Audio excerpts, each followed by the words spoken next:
ओम शांति। आज हम लोग 19 मार्च 2025 की मुरली पढ़ने जा रहे हैं। बाबा ने कहा, मीठे बच्चे, हाँ जी बाबा, तुम्हें इस पुरानी दुनिया, पुराने शरीर से जीते जी मरकर घर जाना है।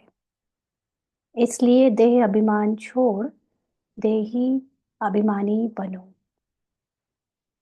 तो जैसे इमेजिन करिए कि अगर अभी मेरी आत्मा ये शरीर को, मेरी आत्मा यानी मैं आत्मा शरीर को छोड़ दे, जिसको मृत्यु कहते हैं संसार की भाषा में, तो उस आत्मा का इस संसार से क्या जुड़ाव रह जाएगा। कुछ देर के लिए ऐसे सोच के देखिए, एक आत्मा जो शरीर छोड़ चुकी है और हमको ज्ञान से पता है कि शरीर छोड़ने के बाद आत्मा का पुराने संबंधी, पुराने भौतिक कोई भी संपन्नता, पुरानी नाम, पुरानी पहचान, पुरानी हर एक स्थूल चीज़ से रिश्ता हमेशा के लिए बदल जाता है, ख़त्म हो जाता है।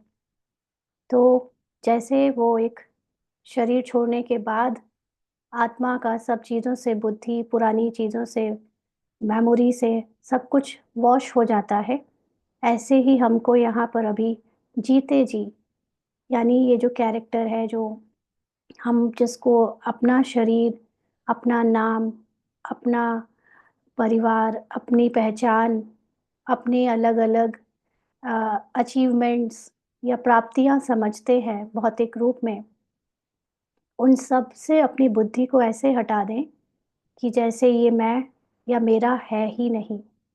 ये मैंने नहीं कमाया, ये शरीर कैरेक्टर एक थर्ड पर्सन है, कोई और है। तो इतना मुझे इस शरीर और कैरेक्टर से जीते जी बुद्धि के द्वारा मरना है। और याद रखना है कि जीते जी मरकर अपने आप को घर में, यानी जो आत्मा का मूल घर है, परम स्थिति है, परम धाम, साइलेंस वर्ल्ड, उसमें स्थित होना है। तो शरीर में जो हमारी जिम्मेदारियां या शरीर का जो रोल रह गया है, वो प्ले होते हुए भी मुझे उससे कोई मेरापन या ममता नहीं रह जाएगी। तो जो ये मेरापन और ममता या अटैचमेंट होती है कैरेक्टर की चीज़ों से, वही सबसे बड़ा हमारे लिए विघ्न है अपने ट्रू सेल्फ को पहचानने में और उसको पहचान कर उसके साथ जीने में। तो अभी बाबा इसलिए हमको ये मदद करता है, रोज याद दिलाता है कि जीते जी पुरानी सब बातों से, समस्याओं से, पुरानी कहानी से मर जाओ। तुम हो ही नहीं, तुम्हारे साथ, तुम आत्मा के साथ कुछ भी नहीं हो रहा, कैरेक्टर के साथ हो रहे हो, और कैरेक्टर तुम नहीं हो। तुम केवल कैरेक्टर को जान दे रहे हो। वो भी जान देने का मतलब क्या होता है? कैरेक्टर को एनर्जाइज करने का मतलब होता है कि कैरेक्टर पर हमारा ध्यान है। जिस चीज़ पे आप ध्यान देते हो वो चीज़ और बढ़ती जाती है। जिस चीज़ से ध्यान हट जाता है वो चीज़ ख़त्म होने लगती है। अगर कैरेक्टर की समस्या, कैरेक्टर के जीवन, कैरेक्टर के कहानी में लगाव बना रहेगा तो वो चीज़ और बढ़ेगी, मोह और बढ़ेगा, ममता और बढ़ेगी, और समस्याओं पे ध्यान जाएगा तो समस्याएं और बढ़ेंगी, और मैंपन और मेरापन और बढ़ेगा। और उससे ध्यान ही हटा देंगे कैरेक्टर की कहानी से, कैरेक्टर की समस्या से, और उस ध्यान को कहाँ लगाएंगे? अपनी संपूर्णता पर। आत्मा की जो स्थिति है संपूर्ण, संपन्न, समर्थ, उसमें लगाएंगे तो पुराने शरीर से पूरी ममता और उसकी समस्या से पूरी अटैचमेंट खत्म हो जाएगी। इसलिए अभी देह अभिमान छोड़ देही अभिमानी यानी आत्म अभिमानी बनो। प्रश्न है, अच्छे अच्छे पुरुषार्थी बच्चों की निशानी क्या होगी? बाबा पिछले कुछ दिनों की मुरलियों में लगातार प्रश्न उत्तर में कुछ इसी तरह के प्रश्न पूछ रहे हैं, अच्छे पुरुषार्थियों की निशानी। तो बाबा ने आज फिर यही प्रश्न पूछा है। आज उत्तर में थोड़ा और डिफरेंस है, मतलब होता तो सारा एक ही आंसर है, लेकिन अलग अलग तरीकों से बाबा समझाते हैं। तो आज बाबा ने उत्तर दिया कि जो अच्छे पुरुषार्थी हैं, वह सवेरे सवेरे उठकर देही अभिमानी रहने की प्रैक्टिस करेंगे। वह एक बाप को याद करने का पुरुषार्थ करेंगे। उन्हें लक्ष्य रहता है कि कोई देहधारी याद ना आए। निरंतर बाप और 84 के चक्र की याद रहे, यह भी अहो सौभाग्य कहेंगे। तो अच्छे पुरुषार्थियों की निशानी है कि वो उठकर सबसे पहले अपना ध्यान, अपनी पूरी स्मृति को अपने सत्य की तरफ लगाएंगे। जैसे ही ड्रामा में उनका रोल शुरू होगा, क्योंकि नींद के बाद जब शरीर को उठाकर आत्मा उसको एनर्जाइज करके रोल के लिए तैयार करती है, तो अगर हमें रोल की कहानी में मिली जिम्मेदारियाँ या जो काम देह के रूप में करते आए या शरीर याद आया, तो पूरे दिन फिर वही देह भान में रहेंगे, ड्रामा में, कहानी में उलझे रहेंगे। तो इसीलिए सुबह-सुबह अच्छे पुरुषार्थी पहले ही ये पुरुषार्थ करके अपने को पहले तैयार कर लेते हैं कि मुझे अपने सत्य में टिकना है। आत्मा को याद करते, बाबा को याद कर लेते और साथ-साथ उन्हें सुबह-सुबह से सबसे पहले यही स्मृति आती है कि ये खेल है, इस खेल में अब मेरा नाटक शुरू हो रहा है। माना एवरी डे जो हम हर दिन को काउंट करते हैं टाइम के अकॉर्डिंग, तो अब ये खेल है, मुझे निरंतर अपने को आत्मा समझ, अपनी हाईएस्ट कॉन्शियसनेस यानी बाबा को याद रखना है और ड्रामा में मुझे अपना एक्ट अच्छे से प्ले करना है, यानी अपने एक्ट को अच्छे से प्ले होता हुआ देखना है। मुझे किसी बाहरी व्यक्ति या बाहरी आकर्षण या बाहरी कोई भी तरह की आकर्षण से मुक्त रहना है और हमेशा अपने को और बाबा को ही कंबाइंड रूप में अंतर्मुखी होकर रखना है। अगर किसी को ये याद रह पाए मॉर्निंग से लेकर रात तक पूरे दिन, तो अहो सौभाग्य कहे। ओम शांति। अभी तुम बच्चे जीते जी मरे हुए हो। तो जीते जी मरने का मतलब सिर्फ ये नहीं होता कि हमने घर-बार छोड़ दिया, शादी नहीं करी, ज़िम्मेदारियाँ नहीं उठाई, तो मतलब हम मर गए। जीते जी मरने का मतलब है कि जो भी कैरेक्टर करे, ड्रामा उससे चाहे जो कराए, चाहे गृहस्थ में रखे, चाहे समर्पित रूप से रखे, लेकिन दोनों में ही मुझे वो कैरेक्टर जो मैं प्ले कर रही हूँ, चाहे गृहस्थी का, चाहे समर्पित होने का, दोनों में ही मेरी कोई अपनी आसक्ति नहीं है, ममता नहीं है, पहचान नहीं है।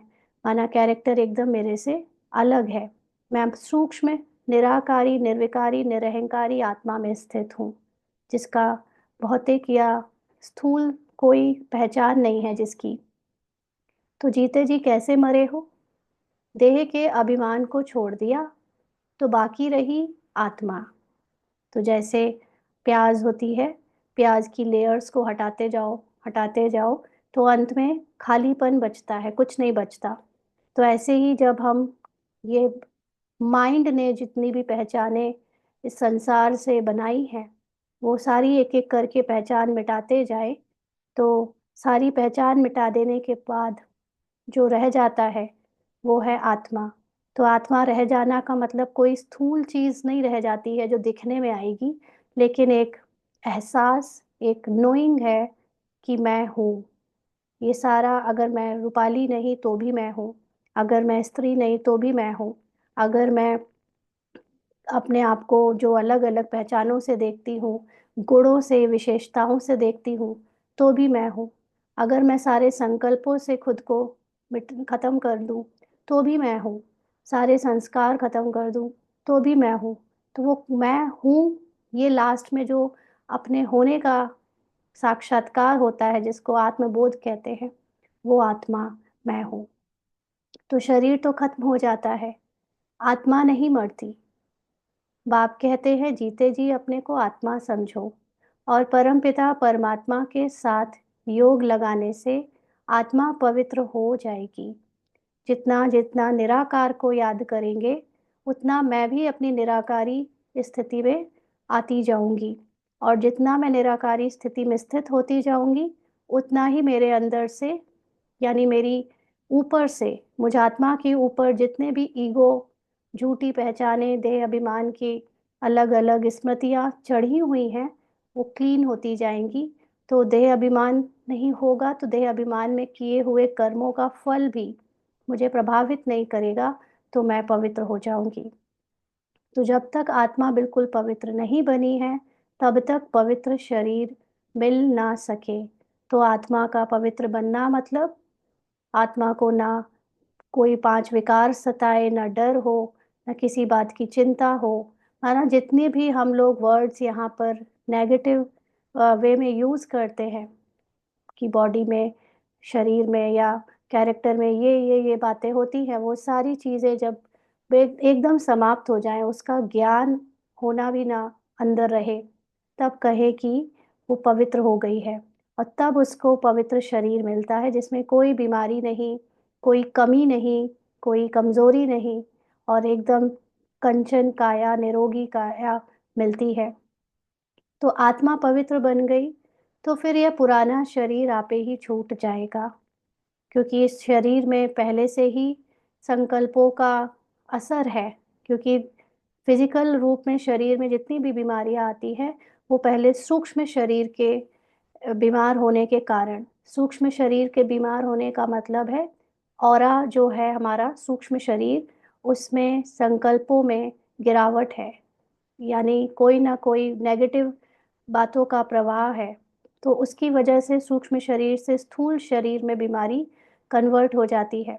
तो अगर हम सूक्ष्म शरीर को चेंज कर लेते हैं, जिसको बाबा कहते हैं फरिश्ता बन जाना, एकदम सतो प्रधान थॉट्स बन जाना, तो फिर ये पुराना जो बीमार हो चुका शरीर है या अपवित्र शरीर है, वो रहेगा नहीं, फिर एकदम नया शरीर मिलेगा, है ना? तो इसको देह अभिमान वाले सोचकर डर सकते हैं, मुझे नहीं छोड़ना ये वाला शरीर, क्योंकि ये जो माइंड है, ये ईगो माइंड जो अपने को शरीर समझता है, वो इसको इस शरीर के खत्म होने के नाम पर डरता है। क्योंकि ये रोल, ये कैरेक्टर से जो पहचान बनाई हुई है, तो ये झूठी पहचान ही हम लोग जीते आए, और ये कैरेक्टर ख़त्म हो जाएगा, ये रोल ख़त्म हो जाएगा या ये शरीर छूट जाएगा, इस बात से हम में से ज़्यादातर लोगों को सिर्फ इसीलिए डर लगता है क्योंकि आज भी हमारे अंदर कैरेक्टर और शरीर से ममता है, मोह है। और यही एक चेकिंग है कि जब तक मुझे मृत्यु का भय है, जब तक मुझे शरीर छूटने का भय है, माना ईगो ने अच्छे से पकड़ बैठाई हुई है, अहंकार अच्छे से पकड़ा हुआ है, झूठा अहंकार, अपने आत्मा तक हम पहुँचे नहीं हैं। तो बाबा कहते हैं जैसे सर्प का खल ऑटोमेटिकली छूट जाता है, उनसे ममत्व मिट जाता है, वह जानता है हमको नई खल मिलती है, पुरानी उतर जाएगी। ऐसे ही शरीर भी आत्मा के पवित्र बनने के बाद, आत्मा में जब कोई भी रिंचक मात्र भी विकारों की या देह अभिमान की याद भी नहीं होगी, स्मृति भी छूट जाएगी, तो शरीर भी नया मिलेगा। तो हर एक को अपनी अपनी बुद्धि तो होती है ना। अभी तुम बच्चे समझते हो, हम जीते जी इस पुरानी दुनिया से, पुराने शरीर से मर चुके हैं। हम मतलब आत्मा जो शरीर को अभी अपना मान रही थी, अब अपने को जान गई है कि मैं शरीर नहीं हूँ, इसलिए अब मैंने अपने शरीर से पूरी ममता मिटा दी है। शरीर का मतलब सिर्फ ये एक फिजिकल बॉडी नहीं, लेकिन शरीर में जो कुछ भी हमें कहानी में मिला, शरीर की जिम्मेदारी, शरीर के रिश्ते, शरीर के जो भी कहानियाँ हैं, शरीर की जो भी इच्छाएं हैं, कामनाएं हैं और चिंताएं हैं, या कुछ भी इस रोल में हम अपने जीवन में जो कुछ भी डिफाइन कर सकते हैं, वो सारी चीज़ों से अब हम मर चुके हैं। मेरा कोई ईगो या मेरी कोई पहचान ही नहीं रह गई अब इस संसार की भौतिक रूप में। फिर तुम आत्माएं भी शरीर छोड़ कहाँ जाएंगी? जब पुराने शरीर से मर चुके हैं, पुरानी कहानी से, पुरानी पहचान से मर चुके हैं, तो अब फिर शरीर छोड़कर आत्मा कहाँ जाएगी? अपने घर, यानी अपनी संपूर्ण साइलेंस की स्थिति में टिक जाएगी। अभी तक हम लोगों के पहले जो जन्म हुए होंगे और उसमें शरीर छूटा होगा, आत्मा ने छोड़ा होगा, तब वो अपने घर नहीं जाती थी बीच में। क्यों? क्योंकि तब उसके अंदर जो सूक्ष्म ईगो थे, सूक्ष्म ईगो का मतलब जो भी पिछले शरीर से बनाई हुई पहचान, संकल्प, कर्म का प्रभाव, कर्मों का फल, हर चीज़ वो साथ लेकर सूक्ष्म शरीर में निकलती थी। इसके कारण वो क्लीन नहीं थी, भारी थी। सूक्ष्म शरीर में अभी तक पुरानी जन्मों की या कह लो कि नई जन्म की स्क्रिप्ट बकाया थी बजनी, इसलिए वो टोटल साइलेंस में स्थित नहीं हो सकती थी, तो घर नहीं जाती थी। अभी हमारी पूरी स्क्रिप्ट बज चुकी है। अब हमारी स्क्रिप्ट एंड होने को आई, तो जैसे ही हमारा स्क्रिप्ट में पार्ट ओवर हो जाएगा, यानी ढाई 5,000 वर्ष की स्क्रिप्ट एक बार के लिए पूरी प्ले हो जाएगी, तो हम अपने संपूर्णता में वापस स्थित हो जाएंगे, अपने साइलेंस वर्ल्ड में। कुछ सेकंड या जो भी, यहाँ सेकंड और टाइम की बात नहीं है एक्चुअली, ये तो इस हद की दुनिया में कहते हैं, बट हम अपने साइलेंस स्थिति को टच करेंगे। तो बाबा कहते हैं पहले पहले तो ये पक्का याद करना है, हम आत्मा हैं, शरीर नहीं। आत्मा कहती है बाबा हम आपके हो चुके, जीते जी मर चुके हैं। अब आत्मा को फरमान मिला हुआ है कि मुझ बाप को याद करो, तो तुम तमो प्रधान से सतो प्रधान बन जाएंगे। तो जितना ज़्यादा हम निराकारी इस दुनिया में रहेंगे, निराकारी सुप्रीम स्थिति में स्थित रहने का हम पुरुषार्थ करेंगे, उतना हमारे अंदर की तमो प्रधानता, विकार की, देहभान की सारी स्मृतियाँ समाप्त होती जाएंगी, और हम यानी आत्मा का माइंड सतो प्रधान बनता जाएगा। यह याद का अभ्यास पक्का चाहिए, माना ये बहुत सीरियस हमको याद रखना है कि हमको अभी आत्मा होने का, निराकारी, निर्विकारी, निरहंकारी होने का अभ्यास बहुत रेगुलरली और ध्यान से करना है। आत्मा कहती है बाबा आप आए हैं तो हम आपके ही बनेंगे। आपका मतलब निराकारी स्थिति में ही स्थित रहेंगे। अब शरीर के कोई पहचान नहीं बनाएंगे, शरीर के किसी भी बात में ममता नहीं रखेंगे। आत्मा मेल है, ना कि फीमेल। तो अब यहाँ पर आत्मा के लिए मेल और फीमेल की बात क्यों कही गई? वैसे मेल और फीमेल तो एक ह्यूमन बॉडी की पहचाने हैं, बट आत्मा को मेल और फीमेल के लिए कहना मतलब बॉडी की मेल फीमेल की बात नहीं है। लेकिन यहाँ पर जब हम लोग भगवान को निराकार रूप में देखते हैं और भगवान के बच्चे हम आत्मा आत्मा सभी हैं, तो बाबा हम सबको एक ह्यूमन माइंड को समझाने के लिए कहता है कि तुम सब मेरे वर्षे के अधिकारी हो।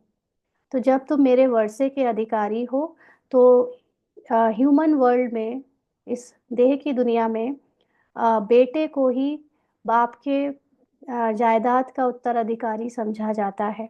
तो उस हिसाब से हम सब जब बाबा के वर्षे के अधिकारी होते हैं निराकार रूप में, तो उस हिसाब से हम आत्मा मेल हैं, मतलब सब बच्चा है, मतलब बेटा। जैसे फिजिकल वर्ल्ड में है, वैसे आत्मा सूक्ष्म रूप में मेल कह दिया। बाकी कोई बॉडी की बात नहीं कि मेल फीमेल वाली बॉडी है। लेकिन यहाँ पर सबको बाबा का वर्षा मिलता है, इसलिए आत्मा को पुरुष या आत्मा को मेल कहा, ना कि फीमेल। तो बाबा कहते हमेशा कहते हैं हम भाई भाई हैं, ऐसे थोड़े ही कहते हम सब सिस्टर्स हैं। सब बच्चे हैं, सब बच्चों को वर्षा मिलना है। अगर अपने को बच्ची कहेंगे तो वर्षा कैसे मिलेगा? आत्माएं सब भाई भाई हैं न, तो बच्ची कहने में ह्यूमन कॉन्शियसनेस आ जाता है, देह भान आ जाता है कि देह की स्त्री वाला कोई भान है कि मैं बच्ची हूँ। और भाई भाई कहने में एक हक लगता है कि मैं अपने बाप की या प्रॉपर्टी का या अपने बाबा के वर्षे का, ज्ञान का अधिकारी हूँ। तो बाबा कहते बाप सबको कहते हैं रूहानी बच्चों मुझे याद करो, आत्मा कितनी छोटी है। यह है बहुत महीन समझने की बातें, बच्चों को याद ठहरती नहीं है। सन्यासी लोग दृष्टांत देते हैं, मैं भैंस हूँ, ऐसा कहने से फिर भैंस बन जाते हैं। माना सारा खेल किसका है? इस माइंड का है। आप इस माइंड को बार बार जो बात बोलते हो, या कोई भी कोई चीज़ बार बार इस माइंड को सिखाता है, तो इस माइंड के लिए वो चीज़ रियलिटी बन जाती है। इसीलिए आप देखिए कि एक ही चीज़ को देखने का दृष्टिकोण 10 लोगों को 10 लोगों में अगर आप पूछोगे तो सबका अलग अलग होगा। क्योंकि सबके पीछे जो उनका बैकग्राउंड रहा है, उनकी अपना बिलीफ सिस्टम रहा है, अपना एक्सपीरियंस रहा है, अपना देखने का नज़रिया जो रहा है, वो सबका अलग-अलग है।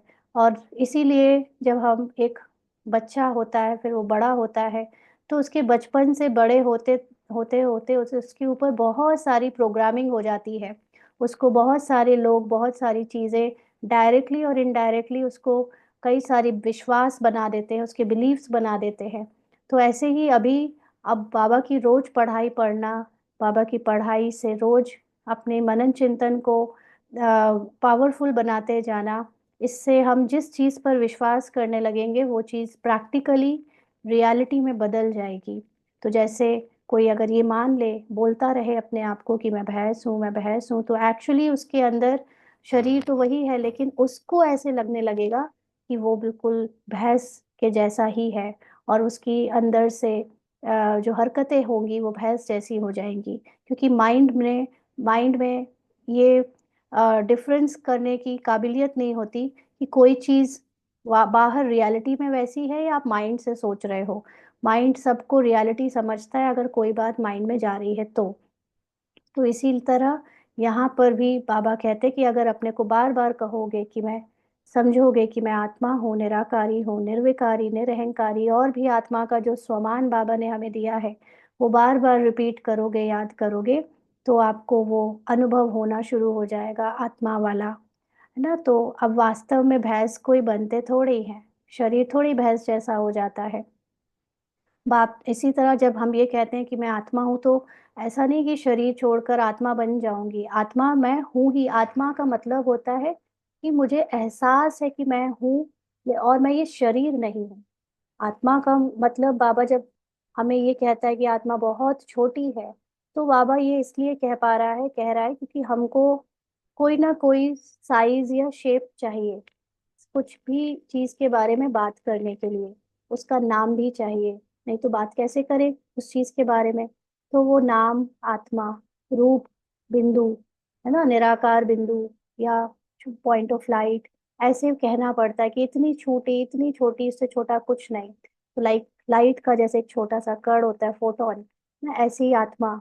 तो आत्मा समझना मतलब अपने को ये समझना कि मैं ये सारी फिज़िकल ह्यूमन लेयर से बाहर मतलब इनके अंदर या बाहर जो भी आप समझो, जैसे कल शाम की मुरली में बाबा ने कहा था कि अपने को कृष्ण के समान समझो और वो गोला जो है धरती का वो अपने हाथ में लो कि मैं पूरी प्रकृति जीत समय पर काल पर जीत पाने वाला हूँ ना। तो ऐसे ही हम अपने को समझें ये पूरी धरती के ऊपर ये जो खेल चल रहा है उस खेल में एक छोटा सा रोल प्ले हो रहा है हमारे इस कैरेक्टर का। वो कैरेक्टर भी अलग, ये धरती में सब मनुष्य लोग जो खेल खेल रहे हैं, जो चल रही है दुनिया, वो एकदम अलग और मैं इसको देखने वाली, उसको अपने हाथ में लिए अलग से देख रही हूँ, वो मैं आत्मा, ना। तो अपने को आत्मा समझना, माना अपने को फिज़िकल पहचानों से न्यारा समझना। तो ये आत्मा और परमात्मा का ज्ञान तो कोई को है नहीं, इसीलिए ऐसी-ऐसी बातें कह देते हैं। अब तुमको देही अभिमानी बनना है।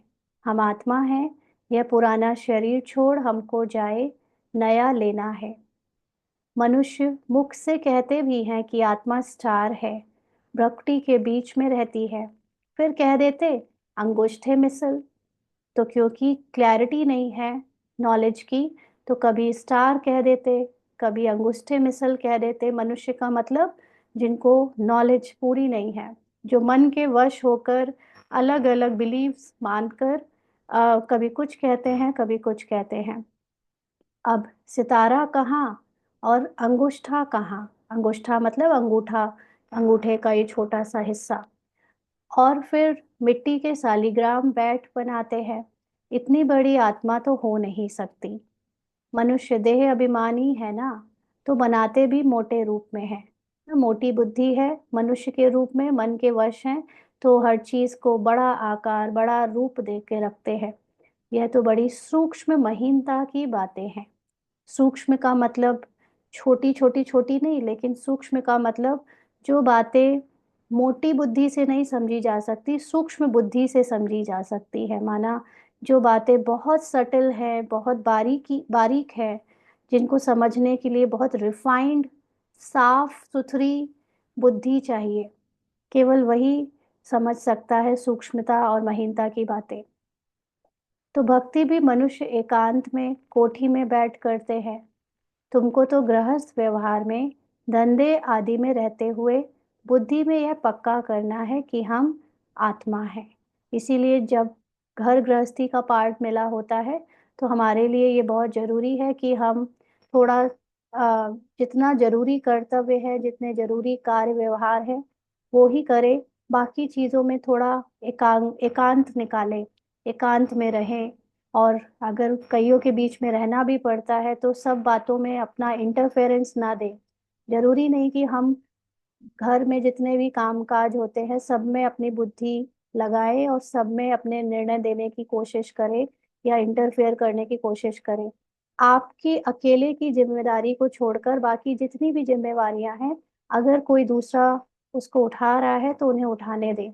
चाहे वो बच्चों की, चाहे वो बड़ों की, चाहे वो पति की, चाहे वो समाज आपके रिश्तेदारों की।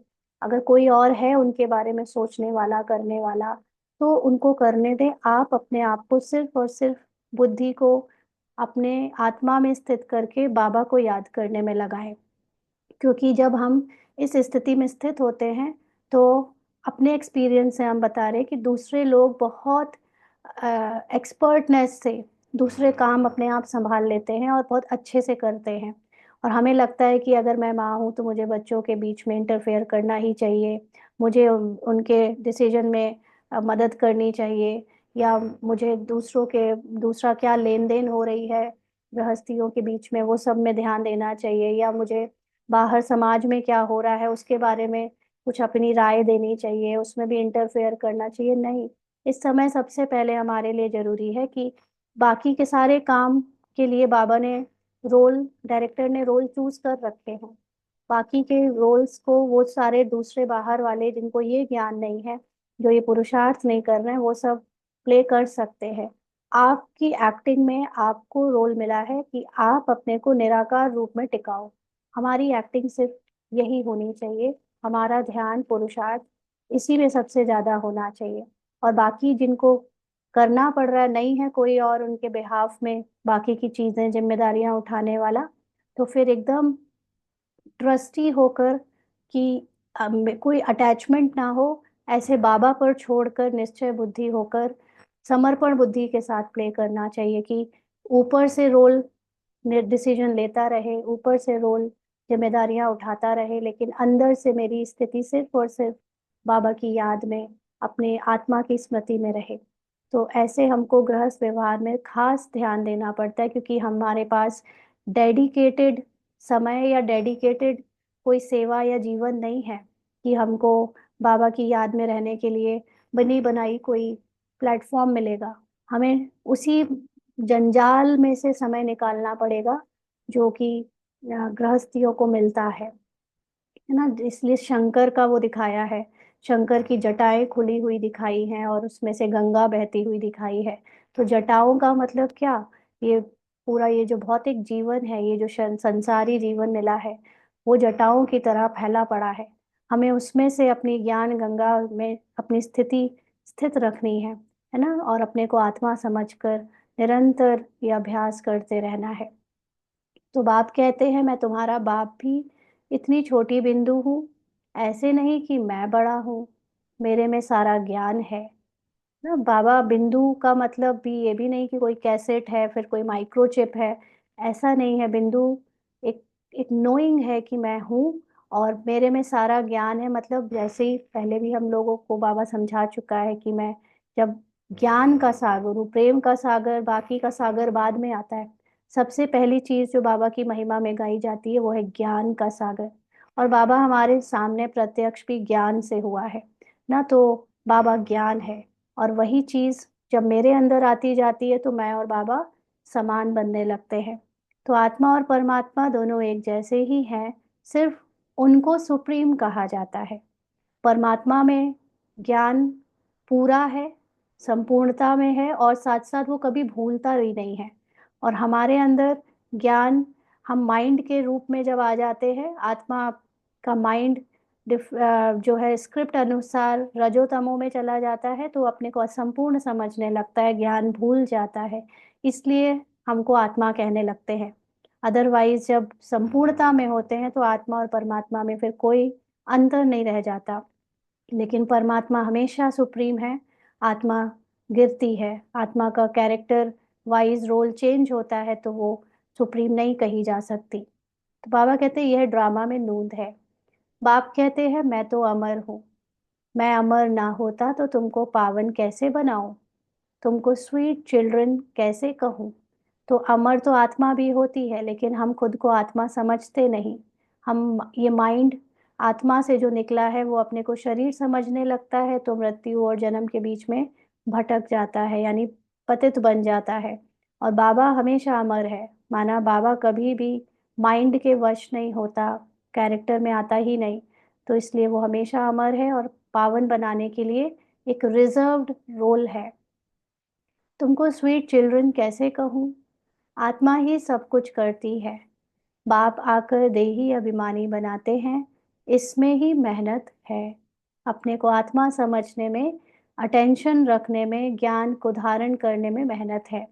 बाप कहते हैं मुझे याद करो और कोई को याद ना करो, चाहे जितनों के भी बीच में रहो, लेकिन प्यार और ममता और ज्ञान जो स्मृति है वो सदा अटेंशन रख कर बार बार बाबा की तरफ, आत्मा की तरफ और बाबा की नॉलेज यानी ड्रामा की तरफ रहे। योगी तो दुनिया में बहुत है, कन्या की सगाई होती है तो फिर पति के साथ योग लग जाता है ना। तो योग का मतलब तो होता ही है कि कनेक्शन बनाना। जब हम किसी चीज को याद करने लगते हैं तो कहते हैं कि उसका मेरे से योग जुड़ गया, योग का मतलब संबंध जुड़ गया। तो अगर हम किसी को मेंटली भी याद करते हैं तो भी योग मेरा उसके साथ लगा है। तो ऐसे तो संसार में हर एक का किसी ना किसी चीज के साथ हर वक्त कोई ना कोई कनेक्शन जुड़ा ही रहता है, ये सोचता ही रहता है हर कोई। तो ऐसे जैसे कन्या अपने पति के बारे में सोचती रहती है तो वो उसका योग उसी से लगा रहता है ना। तो जैसे सगाई होने के बाद योग लगा, पहले नहीं था, तो ऐसे ही यहाँ बाबा कहते हैं कि पति को देखा, कन्या ने पति को देखा, फिर उनकी याद में रहती है। अब बाप कहते हैं मामेकम याद करो, ये बहुत अच्छी प्रैक्टिस चाहिए। जो अच्छे अच्छे पुरुषार्थी बच्चे हैं वह सवेरे सवेरे उठकर देही अभिमानी रहने की प्रैक्टिस करेंगे। तो जो पुरुषार्थ नहीं करते वो क्या करते हैं, जो अच्छे से पुरुषार्थ नहीं करते वो सुबह उठते ही काम काज में और दुनिया की पड़पंच में लग जाते हैं, अपने को ड्रामा में बिजी कर लेते हैं, कहानी में बिजी कर लेते हैं, या किसी रिश्तेदार की बात या कोई चिंता या कोई स्ट्रेस या कोई कहा मतलब कैरेक्टर के रोल में ही बिजी हो जाते हैं। ये समय निकालते ही नहीं कि मैं अपने को आत्मा समझूं, ड्रामा को याद करूं, ड्रामा के बारे में चिंतन करके पहले तैयार करूं खुद को कि पूरे दिन मुझे आज ड्रामा में कैसे रहना है, कैसे नहीं रहना है, क्या सोचना है, क्या नहीं सोचना है। ये सारी चीज़ों का जो प्रैक्टिस करता है सुबह सुबह उठकर, वो अच्छे पुरुषार्थी कहलाते हैं। और जो ऐसे ही चल पड़ते हैं बस रोल प्ले करने बिना सोचे समझे, वो फिर पुरुषार्थी अच्छे नहीं हैं ना। तो बाबा कहते भक्ति भी सवेरे करते हैं ना, अपने अपने इष्ट देव को याद करते हैं, हनुमान की भी कितनी पूजा करते हैं, लेकिन जानते कुछ भी नहीं। बाप आकर समझाते हैं तुम्हारी बुद्धि बंदर मिसल हो गई है, अब फिर तुम देवता बनते हो ना। एक्चुअली इंसान इस समय मनुष्य जो कहते हैं कि यही बहुत है कि हम अभी मनुष्य बन जाए, मतलब हम अभी इंसान बन जाए। क्यों? क्योंकि कहीं ना कहीं वो मन के वश होने से इंसान भी नहीं रहे, वो जानवरों जैसे हो गए, बंदर जैसे हो गए, और मोह में और जानवरों के जैसे हिंसा में और अनेक पत्थर बुद्धि जैसी हरकतें करने लग पड़े हैं। तो बहुत सारे लोगों को तो पहले इंसान ही बनाया जाता है कि जानवर जैसे थे अभी इंसान बनो, फिर इंसान से फिर कहीं देवता बनने की बारी आती है ना। तो यहाँ पर अभी हम भी देखें अगर अपने पुराने जीवन को, तो हम सबकी बुद्धि भी पहले बंदर मिसल हो गई थी, फिर इतने सालों से पुरुषार्थ करके बाबा ने पहले इंसान बनाया, अब देवता बनने के लिए पढ़ाई को सूक्ष्मता से हम समझ पा रहे हैं। तो अभी बाबा कहते, अब यह है पतित तमो प्रधान दुनिया, अभी तुम आए हो बेहद के बाप के पास। मैं तो पुनर्जन्म रहित हूँ, यह शरीर इस दादा का है, मेरा कोई शरीर का नाम नहीं, मेरा नाम ही है कल्याणकारी शिव। तुम बच्चे जानते हो शिव बाबा कल्याणकारी आकर नरक को स्वर्ग बनाते हैं। तो बाबा को कल्याणकारी क्यों कहते हैं? वैसे तो हम लोग कहेंगे कि भगवान आकर हमको पतित से पावन बनाता है, सत्यों की स्थापना करता है, इसलिए कल्याणकारी है। लेकिन असल में कल्याण करना, जो इसका मीनिंग है वो बहुत डिफरेंट है। कल्याण जिसको हम ये समझते हैं कि हम दूसरों का कर रहे हैं, एक्चुअली जो अपने में हमेशा अपनी आत्मा में स्थित रहता है, जो अपने लिए सबसे बड़ा कल्याणकारी है, उसी को कल्याणकारी कहते हैं। क्योंकि जैसे बाबा ने ऊपर बताया ना, बार बार अपने को भैंस कहने से भैंस जैसा बन ऐसा लगता है कि हम भैंस बन गए। तो भगवान भी निराकारी है, और वो अपनी निराकारी स्थिति को कभी भूलता नहीं, क्योंकि जन्म मरण में आता नहीं। तो उसके लिए अपना ही कल्याण ये सबसे पहला है कि वो कभी अपने सत्य को भूलता नहीं। वो अपने सत्य को नहीं भूलता, इसलिए वो हमको जगा पाता है। और इसीलिए वो कल्याणकारी है, क्योंकि उसके सत्य में हमेशा रहने से हम अपने सत्य में आ पाते हैं। तो जब हम ये समझे कि हमको हमारे सत्य में रहना ही हमारे लिए सबसे बड़ा और संसार के लिए सबसे बड़ा कल्याण है। कोई लोग, ये जो द्वैत है, ये जो भावना है कि हम कुछ भी दूसरों के लिए करते हैं, है ना, तो ये भावना क्यों बाबा हमको यूज करता है पुरुषार्थ करवाने में, कि कल्याण करो, दूसरों की सेवा करो, या दूसरी आत्माओं को अपने सामने रखो। क्यों? क्योंकि ये ह्यूमन माइंड को हमेशा से कुछ दूसरे के लिए करके उसका ईगो सेटिस्फाई होता है।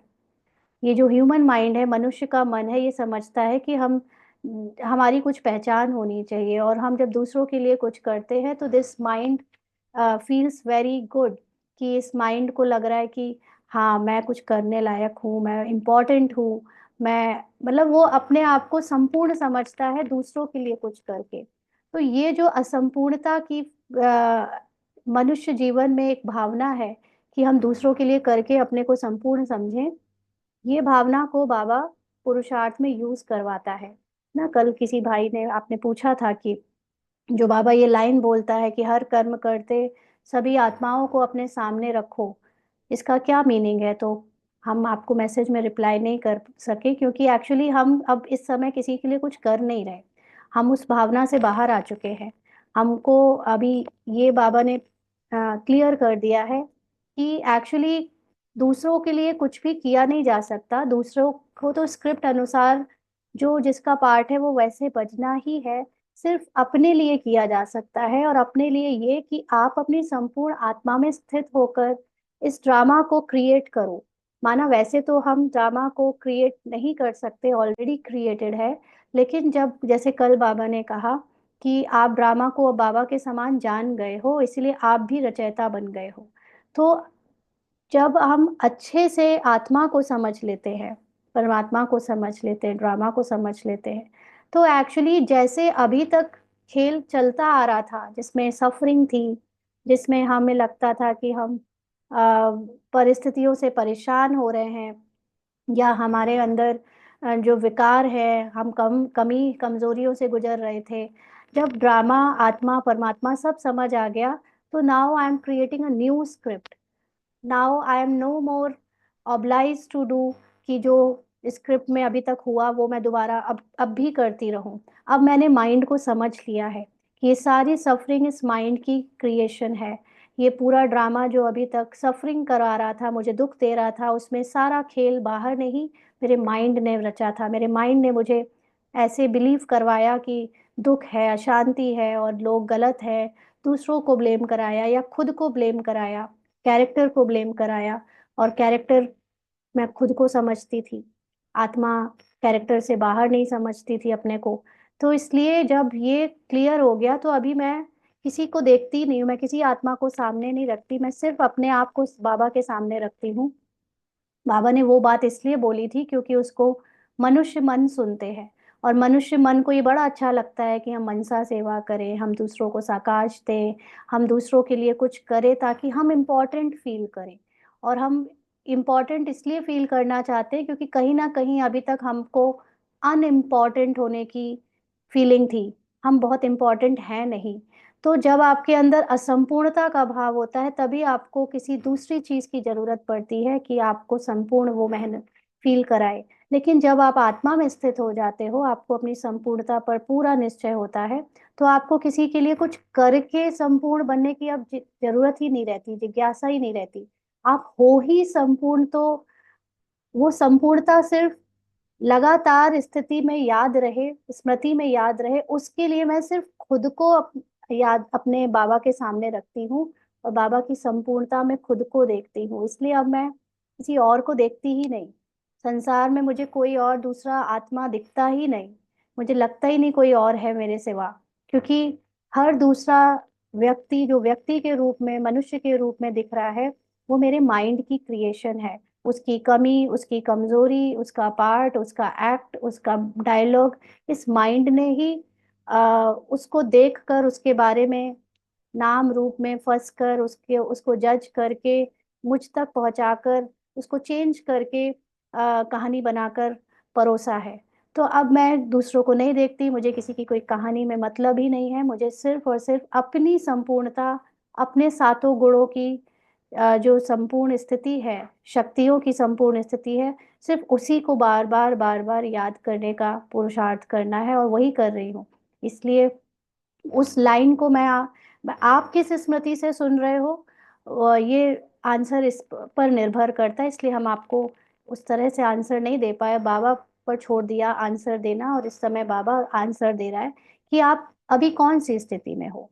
आप अभी करने वाली स्थिति में हो कि मैं करूं कुछ, मैं दूसरों को देखूं, उनको साकाश दूं और फिर कुछ करूं। माना अभी आपका ह्यूमन माइंड यानी बॉडी कॉन्शियसनेस कुछ करना चाहता है, इसलिए आपको लगेगा कि मैं अनेक आत्माओं को अपने सामने रखूं, विच इज फाइन, ओके, वो भी एक स्टेज है।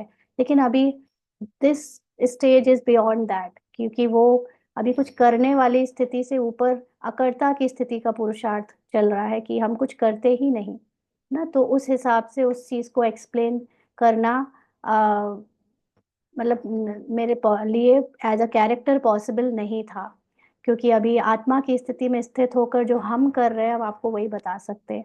जो अब हम कर चुके, छोड़ चुके, उसको बताने का हमारे लिए कोई फायदा नहीं। और आई थिंक वो भी एक लिमिटेड माइंड में वापस लौटना हो जाता है कि पहले मैं लिमिटेड माइंड में लौटूं, फिर आपको बताऊं उस बुद्धि से कि वो क्या होता है ना। तो आपको अपनी स्थिति के अकॉर्डिंग आई होप अभी समझ आ गया होगा। तो बाबा कहते तुम बच्चे जानते हो, शिव बाबा कल्याणकारी आकर नर्क को स्वर्ग बनाते हैं, कितना कल्याण करते हैं। नर्क का अभी बाबा जो आकर नर्क को स्वर्ग बनाते हैं, इसका मतलब क्या? एक्चुअली बाबा की नॉलेज आती है, नॉलेज अबाउट ट्रुथ, और वो ट्रुथ हमें, हम खुद टिकते हैं उस सत्य में। आत्मा में टिकने से मेरे अंदर का जो तमो प्रधान यानी आत्मा के अंदर का जो तमो प्रधान रिकॉर्ड था, वो धीरे धीरे समाप्त होने लगता है। सतो प्रधान रिकॉर्ड के अनुसार टाइम आने लगता है, बजने लगता है। तो हर एक आत्मा के अंदर जो स्वर्ग का पार्ट है, वो अपने को जान लेने से वो स्वर्ग का पार्ट यानी सतयुग की स्क्रिप्ट बजने लगती है। सतो प्रधान थॉट, सतो प्रधान जो भी स्मृति है वो हो जाती है। बाबा का आना माना उनकी नॉलेज का आना, और कलयुग में रहते हुए उसको संगम बनाकर हमारे सतयुग की नॉलेज को देना। इससे हमें हमारे अंदर कलयुग की जो सफरिंग थी वो कम होते होते खत्म हो जाती है। तो बाबा इसको कल्याण करना कहते हैं कि बाबा आकर कल्याण करते हैं। तो नर्क का एकदम विनाश करा देते हैं। तो स्थूल बुद्धि, मोटी बुद्धि सोचेगी कि बाहर की दुनिया नर्क है, बाहर की दुनिया विनाश हो जाएगी, पुराना कलयुग खत्म हो जाएगा। बट सूक्ष्म बुद्धि इसको समझेगी कि एक्चुअली मेरे अंदर से सारे नर्क वाले नेगेटिव और तमो प्रधान या रजो संकल्प संस्कार समाप्त हो जाते हैं, और पूरी तरह से स्क्रिप्ट सतो प्रधान हो जाती है। उसी का बाहर मैनिफेस्टेशन जो संसार में नई दुनिया दिखती है। बट ये खेल बाहर बदलने का नहीं, ये असली खेल मेरे अंदर के संस्कार और संकल्पों को बदलने का है। ये माइंड को डाइवर्ट करने का है। अभी तक माइंड तमो बुद्धि से दिखा रहा था सब कुछ, अभी इसको सतो बुद्धि से देख रहा है सब कुछ। तो बाबा कहते हैं प्रजापिता ब्रह्मा द्वारा अभी स्थापना हो रही है। यह है प्रजापिता ब्रह्मा मुख वंशावली। चलते फिरते एक दो को सावधान करना है। मन मना भव। बाप कहते हैं मुझे याद करो तो विकर्म विनाश होंगे। तो विकर्म का मतलब ही है कि अपने को कर्ता समझकर तुमने बॉडी कॉन्शियसनेस में जो कुछ किया वो विकर्म बना। अभी सोल कॉन्शियस हो जाओ, अपने को डिटैच कर लो सारे कर्मों से, तो तुम्हारे अंदर जितने कर्मों के फल के रूप में अब तुम्हें लगता था कि वो मुझ पर आ रहा है उसका असर, वो समाप्त हो जाएगा।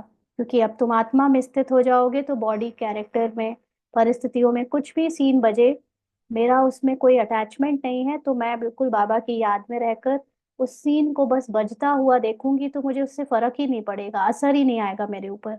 तो ऐसे करते करते मैं पावन हो जाऊंगी। तो अभी 1 मिनट के लिए अशरीरी होकर बाबा को याद करते हैं।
आगे बाबा कहते हैं उन्होंने भूल से भगवानुवाच के बदले श्री कृष्ण भगवानुवाच लिख दिया है। भगवान तो निराकार है, उनको परमपिता परमात्मा कहा जाता है। उनका नाम है शिव। शिव की पूजा भी बहुत होती है। शिव काशी, शिव काशी कहते रहते हैं। भक्ति मार्ग में अनेक प्रकार के नाम रख दिए हैं। कमाई के लिए अनेक मंदिर बनाए हैं। असली नाम है शिव। फिर सोमनाथ रखा है। सोमनाथ सोमरस पिलाते हैं, ज्ञान धन देते हैं। तो एक्चुअली शिव का मतलब वैसे सदा कल्याणकारी, या शिव का मतलब बिंदु भी होता है। तो उनको तो भक्ति मार्ग वालों को मीनिंग तो पता नहीं होती, भावनाएं उनकी जो होती हैं वो केवल साकारी रूप में से ही जुड़ पाती हैं, इसलिए उनको कोई ना कोई आकार देकर अलग अलग मंदिर बनाते हैं, और फिर उसका नाम जो है उनके नाम के गुण के हिसाब से बदलते रहते हैं। तो सोमनाथ नाम रखा है कि वो सोम रस पिलाते हैं। भगवान इस समय हमें जो ज्ञान का रस दे रहा है वो अमृत है के समान, हमें अमर बना रहा है। तो उस कर्तव्य पर सोमनाथ नाम रख दिया। फिर जब पुजारी बनते हैं तो कितना खर्चा करते हैं उनके मंदिर बनाने पर, क्योंकि सोमरस दिया है ना। तो इस समय बाबा जो हमको इतना ज्ञान से भरपूर कर रहा है, उसी का असर हमारे अंदर भक्ति पे, जब हमारी भक्ति शुरू होती है, अज्ञानता का समय आ जाता है, तो हम उसके लिए उस समय इसी स्मृति पर उनके मंदिर बनाते हैं। तो सोमनाथ के साथ सोमनाथनी भी होगी। यथा राजा रानी तथा प्रजा, सब सोमनाथ सोमनाथनी है। आज बाबा ने हम आत्माओं को एक और नया स्वमान दिया है। क्या? हम सब आत्माएं कौन है? सोमनाथनी। ना, सोमनाथनी का मतलब हम भी ज्ञान से भरपूर है। अभी जैसे बाबा कहता है ना, तुम ज्ञान नदियां मैं ज्ञान सागर, लेकिन अभी ज्ञान नदियों का टाइम खत्म, अभी ज्ञान सागर बनने का टाइम है। हम सब भी मास्टर ज्ञान सागर है। तो हमारे अंदर भी संपूर्णता का ज्ञान अगर है तो हम सोमनाथनी है। अगर हम संपूर्ण नहीं समझते खुद को, तो हम सोमनाथनी भी नहीं कह सकते खुद को, क्योंकि संपूर्णता का ज्ञान ही कंप्लीट ज्ञान है। और जब तक आप अपने को कंप्लीट नहीं समझते हो, आप कैसे कह सकते हो कि आप भगवान के समान हो? हमें खुद को कंप्लीट समझना है निश्चय के साथ, तब हम ज्ञान को भरपूर समझें अपने से, अपने अंदर, और तब हम कहें कि हम सोमनाथनी हैं। तुम सोनी दुनिया में जाते हो, वहां सोने की ईंटें होती हैं। ना, सतो और तमो में यही अंतर है। तमो बुद्धि कहती है ये लोहा है, ये मिट्टी है, और सतो बुद्धि कहेगी ये सोना है, ये प्रकृति एकदम अ, अमृत है, ये फूल पौधे सब रसीले हैं, बहुत गुणों से भरपूर है। और तमो बुद्धि क्या कहेगी, ये पॉल्यूशन है, मिट्टी में कोई गुण नहीं, पानी बिल्कुल कलंकित है, और पता नहीं क्या क्या। तो ये सारा खेल एक्चुअली बुद्धि का है। आप उसी बुद्धि से इस चीज को बार बार स्टील स्टील स्टील कहते रहो, चाहे सोना सोना सोना कहते रहो। जिस चीज को जिस दृष्टि से देखोगे, आपके लिए जो ये वाली नजर है वो वैसी ही बन जाएगी, नजरिया वैसे ही बन जाएगा, और आप उसको फिर उसी स्मृति के साथ क्रिएट करते हो, तो वो फिजिकल रूप में आपको वैसी दिखने लगती है। बाबा कहते हैं इसलिए उनको सोने की दुनिया कहा जा, सॉरी ऊपर की लाइन छूटी। तुम सोनी दुनिया में जाते हो, वहां सोने की ईंटें होती है, नहीं तो दीवारें आदि कैसे बने। सतो प्रधान बुद्धि में हमारी इस तरह की बुद्धि नहीं चल सकती कि वहां प्लास्टिक चलेगा, वहां सीमेंट चलेगा, कि वहां पे लोहा चलेगा। नहीं, सतो प्रधान बुद्धि है ही हर चीज में फाइनेस्ट प्योरेस्ट चीज को देखने वाली। तो हर फाइनेस्ट प्योरेस्ट है सोना, डायमंड। तो वो जब इस बुद्धि से दुनिया को देखेगी, तो एक्चुअली में दुनिया दुनिया इन्हीं चीजों से बनी होगी। तो इसलिए उनको सोने की दुनिया कहा जाता है। यह है लोहे पत्थरों की दुनिया। पत्थर बुद्धि हो गए ना, इसलिए हर चीज में लोहा पत्थर प्लास्टिक यही दिखता है। तो स्वर्ग का नाम सुनकर ही मुख पानी हो जाता है। इस समय मुख में पानी क्यों आ रहा है? क्योंकि इस समय हमें प्लास्टिक और लकड़ी और ये सारी चीजों पे जीना पड़ रहा है, तो सोने को हम बहुत वैल्यूएबल समझते हैं। और जब ये सुनते हैं कि सोने की दुनिया, तो मुंह में पानी आ रहा है, माना ये ह्यूमन माइंड, ये लालची मन, इसको बहुत अच्छा लग रहा है सुन सुनकर। अदरवाइज आत्मा को कोई पानी क्यों आएगा? आत्मा सूक्ष्म में, जिसका रहने का स्थान भी कोई फिजिकल नहीं, जो खुद फिजिकल नहीं, उसको फिजिकल वर्ल्ड की चाहे सोने में बैठाल दो चाहे मिट्टी में बैठाल दो, वो बैठती तो कहीं नहीं। वो तो छूती ही नहीं, ना सोना छूती है ना मिट्टी छूती है। आत्मा तो किसी चीज को टच करती ही नहीं, तो उसके लिए ये कोई लालच काम नहीं आता। इसीलिए जो आत्मा में स्थित होते हैं ना, उन्हें संसार की कोई चीज नहीं लुभा सकती। उन्हें नाम पद पोजीशन, कोई तरह की आप उनको लालच नहीं दे सकते। और लेकिन वो स्थिति कोटों में कोई, कोई में कोई, कोई की होती है। इसलिए हम एज अ ब्राह्मण भी कहीं ना कहीं देह भान में डूबे रहते हैं, तो हमको वो सोने की दुनिया, सोने के महल लालच की तरह खींचते रहते हैं, मुख में पानी आता रहता है, और हम उसके लिए पुरुषार्थ करते रहते हैं, सेवा करते रहते हैं। अदरवाइज आत्मा में स्थित हो गए, फिर हमारे लिए ये सारी बातें भी कोई मायने नहीं रखती। तो बाबा कहते हैं विष्णु के दो रूप लक्ष्मी नारायण अलग अलग बनेंगे ना, तुम विष्णुपुरी के मालिक बनते हो। कल भी जैसे बाबा ने कहा चतुर्भुज को याद करके स्त्री पुरुष के भान से निकलना है, तो ऐसे ही जब हम स्त्री पुरुष के भान से निकल जाते, तब जाकर हम कहें कि हम कंप्लीट विष्णु समान विजयी बने हैं ना। तो अभी तुम हो रावणपुरी में। तो अब बाप कहते हैं सिर्फ अपने को आत्मा समझ, मुझ बाप को याद करो। बाप भी परम धाम में रहते हैं, तुम आत्माएं भी परम धाम में रहती हो। बाप कहते हैं तुमको कोई तकलीफ नहीं देता हूँ। अब देखो बाबा जब ये लाइन बोल रहा है कि तुम आत्माएं भी परम धाम में रहती हो, बाबा ने ये क्यों नहीं कहा तुम आत्माएं भी परम धाम में रहती थी? अभी अगर हम ये कहें कि हम तो इस दुनिया में हैं, हम तो इस साकारी दुनिया में हैं, तो हम कहाँ परम धाम में? तो बाबा को तो थी लगाना चाहिए था ना, क्योंकि तुम आत्माएं उस परम धाम में रहती थी। बाबा हो क्यों बोल रहा है? क्योंकि एक्चुअली में हम आत्माओं की ओरिजिनल स्थिति इज ऑलवेज एट परम स्थिति, हाईएस्ट कॉन्शियसनेस में होते हैं हम। लेकिन हम, ये माइंड ने जो ये गेम रचा है, ये पूरा खेल 5,000 साल को जिसको हम टाइम में बांध रहे हैं, और इतने रंग रूप फिजिकल सेंसेस में बांध रहे हैं, वो माइंड की रचना है। और अब यही माइंड एक्चुअली अपने वापस परम आत्मा में, मतलब परम स्थिति में जाना चाहता है। इसको अपने वापस साइलेंस वर्ल्ड में लौटना है। इसने जो अभी द्वैत का संसार रचा है, जो फिजिकल वर्ल्ड रचा है, उससे थक गया है तमो बुद्धि होने के कारण। तो अब ये बाबा के ज्ञान को वापस लेकर अपने संपूर्णता में टिक रहा है और अपनी परम स्थिति में बैठ रहा है, परम स्थिति में बैठने का अभ्यास कर रहा है।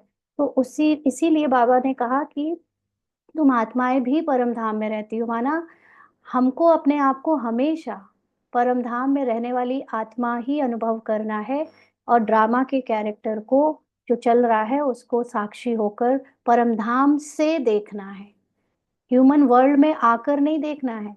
इसीलिए श्री कृष्ण के हाथ में जो गोला दिखाया है, तो कृष्ण का मतलब ही है जिसमें बहुत कशिश हो।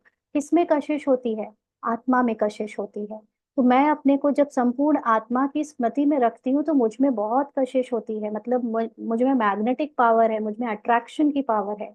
तो मैं अपने को अगर परम धाम में रखकर ये रोल को प्ले होता हुआ देखूं, उसमें कर्म में आऊं या एक्ट में आऊं, तो मैं ये संसार में बहुत ऊंची स्थिति में और कर्मों में एकदम श्रेष्ठ उत्तम कर्म करने वाली बन जाती हूँ। इसीलिए कृष्ण को पुरुषोत्तम कहा है ना। तो आत्मा हमेशा परम धाम में रहती है।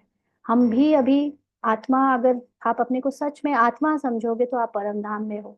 अदरवाइज ये ह्यूमन ईगो अगर समझ रहा है मैं आत्मा हूँ, माइंड समझ रहा है, तो उसको लगेगा मुझे परम धाम जाना है, तो वो ये पुरुषार्थ करता रहेगा और करता ही रहेगा हमेशा। तो बाप कहते हैं तुमको कोई तकलीफ नहीं देता हूँ, बहुत सहज है। बाकी ये रावण दुश्मन तुम्हारे सामने खड़ा है, ये बॉडी का भान, ये ईगो, ये अहंकार, शरीर का देह भान, ये है हमारा रावण दुश्मन, जो कहता है कि मैं ये कैरेक्टर हूँ, मैं ये पार्ट प्ले करने वाली हूँ, अब मुझे परम धाम जाना है। इसी माइंड का हमें सामना करना है। ये माइंड बार बार हमको ये झूठी पिक्चर दिखाता है कि हम कैरेक्टर हैं, तो यह विघ्न डालते हैं। ज्ञान में विघ्न नहीं डालते, विघ्न पड़ते हैं याद में। ज्ञान सुना, बहुत अच्छा लगा इस माइंड को, लेकिन जब कहो कि अपने को आत्मा समझो, तो ये माइंड कहेगा अरे अभी मुझे माँ हूँ, मैं बहन हूँ, मैं पत्नी हूँ, मैं ये हूँ, मैं वो हूँ। ये सारा खेल माइंड का शुरू हो जाएगा, उसमें विघ्न आते हैं माया के। तो घड़ी घड़ी माया याद भुला देती है, देह अभिमान में ले आती है, बाप को याद करने नहीं देती। यह युद्ध चलती है। बाप कहते हैं तुम कर्मयोगी तो हो ही। अच्छा, दिन में याद नहीं कर सकते हो तो रात को याद करो। अगर चलते फिरते बहुत बुद्धि का काम है, नहीं अपने को आत्मा समझ सकते हो, तो अलग से समय निकाल कर रात को करो। कोई जरूरी नहीं कि 4 बजे उठकर करो, 12 बजे, 1 बजे करो, जब चाहे जब करो। कोई, हम सबको समय से परे जाना है। ये तो ब्रह्मा बाबा के समय साकार मुरलियों में कभी कभी ऐसे कहा गया है कि 12 के बाद बहुत तमो इन्वायरमेंट होता है, लेकिन एक्चुअली तमो इन्वायरमेंट भी आपको तब तक ही लगेगा जब तक आप खुद को देह समझ रहे हो। आत्मा समझने के लिए आपको समय का कोई चिंता करने की जरूरत नहीं है कि 12 बज गए, कि 1 बज गए, कि 2 बज गए। जैसे कल शाम की मुरली में बाबा ने कहा ना, जब तुम व्यर्थ के संकल्पों से मुक्त होगे तब तुम काल पर विजय प्राप्त कर पाओगे। काल माना समय। तो हम लोग जब तक ये सोचते रहेंगे कि अभी 2 बजे थे, हमें आधा ही घंटा योग में करना है, बैठना है, अब समय हो गया उठ जाओ, अब थोड़ी ना टाइम है योग करने का, तो ये सारा व्यर्थ के संकल्प है। हमारे लिए समय की कोई भी लिमिटेड गति, मतलब टाइमलाइन नहीं होना चाहिए याद करने में। चाहे जिस समय याद करो, चाहे जितनी देर याद करो, हम जब व्यर्थ की बातों से परे हो तब तो हम निरंतर में जा सके। अभी हमारा ये माइंड ही कह देता है उठ जाओ उठ जाओ, 1 डेढ़ घंटा हो गया, बस बहुत याद कर लिया है ना, या आज तो हम बहुत देर याद करते रहे, फिर बाकी के टाइम में हम नॉर्मल साधारण में चले गए। तो ये माइंड को जीतना है कि वो टाइम में भी ना फंसाए हमको, कि हम ये कितनी देर याद करें, कहाँ याद करें, कब याद करें। ये सब से परे जाना है, तब जाकर कहीं हम उस टाइमलेस वर्ल्ड आत्मा में स्थित हो पाएंगे। तो अभी बाबा कहते हैं कि अगर दिन में याद नहीं कर सकते हो तो याद, रात को याद करो। रात का अभ्यास दिन में काम आएगा। निरंतर स्मृति रहे। जो बाप हमको विश्व का मालिक बनाते हैं, हम उसे याद करते हैं।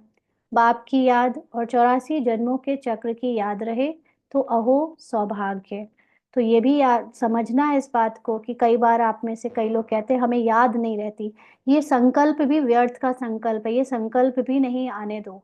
हर वक्त अपने से कहो मुझे याद रहती है, मुझे बाबा की याद रहती है, मुझे अपने आप को आत्मा याद रहता है, मैं हूँ जो हूँ, मैं संपूर्णता मुझे याद रहती है। माइंड को जीतना है तो पॉजिटिव सोचो, ये बार बार कंप्लेन नहीं करो नहीं याद रहती, नहीं है ना, क्योंकि ये सारी चीजें बड़े भाग्य की बात है कि अगर आप अपनी नेगेटिविटी को जीत सको तो। औरों को भी सुनाना है बहनों और भाइयों, हम कलयुग, अब कलयुग पूरा हो, सतयुग आता है। बाप आए हैं सतयुग के लिए, राजयोग सिखला रहे हैं। कलयुग के बाद सतयुग आना है। एक बाप के सिवाय और कोई को याद नहीं करना है। वानप्रस्थी जो होते हैं वह सन्यासियों के का जाय संग करते हैं। यानी जो बुजुर्ग हो जाते हैं, जो कहने में शरीर से 60 वर्ष के ऊपर के हो जाते हैं, वो लोग सन्यासियों का सत्संग करने लग पड़ते हैं, उनके साथ समय बिताने लगते हैं। तो वानप्रस्थ वहाँ वाणी का काम नहीं, लेकिन हमारे लिए वानप्रस्थ का मतलब है वाणी से परे जाना। तो आत्मा शांत रहती है, लीन तो हो नहीं सकती। ड्रामा में कोई भी एक्टर निकल नहीं सकता, लीन हो जाए मतलब आत्मा का अस्तित्व ही खत्म।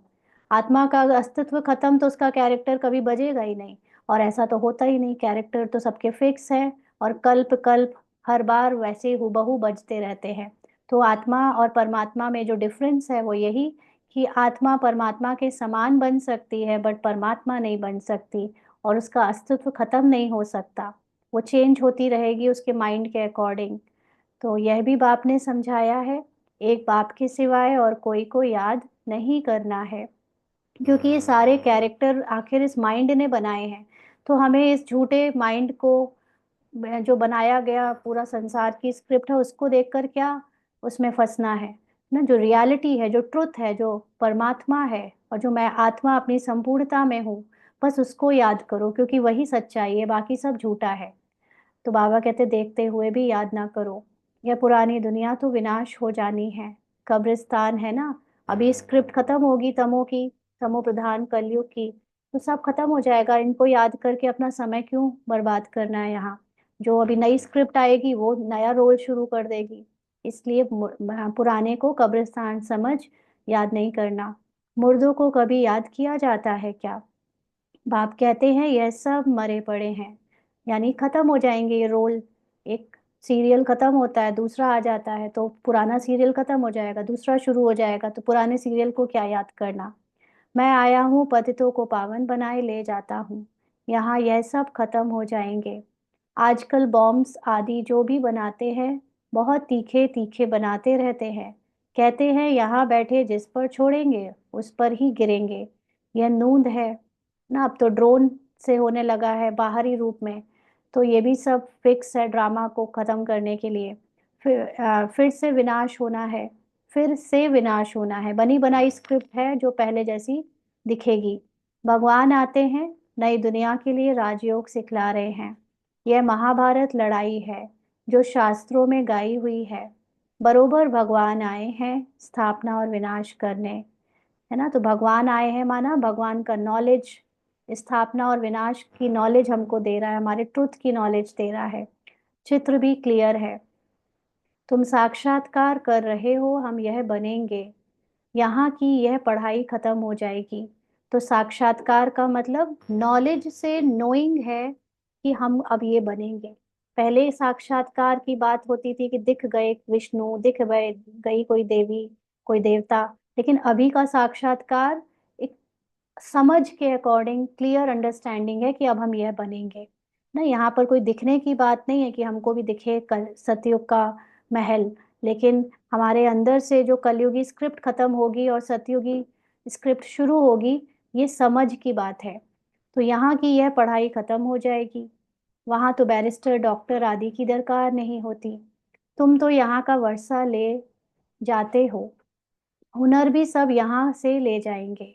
तो यहाँ पर एज अ बी के, एज अ ब्राह्मण, जिसको जिस जिस चीज़ का बाबा ने रोल दिया है उस चीज़ की काबिलियत वो अपने साथ ले जाएंगे ना। टोली बनाने वाले टोली बना खाने की काबिलियत साथ ले जाएंगे, पानी का डिपार्टमेंट संभालने वाले पानी की संभालने की काबिलियत ले जाएंगे, माली वाली काबिलियत अपने साथ ले जाएंगे, लेकिन सब वहाँ पर आत्म अभिमानी होकर वो सारे काम करेंगे।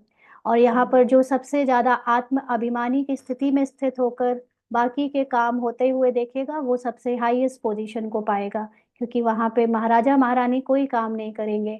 वो सिर्फ अपनी आत्मा के हाईएस्ट स्थिति में स्थित होकर पूरे वर्ल्ड में महाराजा महारानी कहलाएंगे ना। तो इसीलिए यहाँ पर भी बाबा के घर में भी सब नंबरवार है, सबको अलग अलग ड्यूटीज मिली हैं, क्योंकि आत्माभिमानी होने का पुरुषार्थ थोड़े से कर पाते हैं।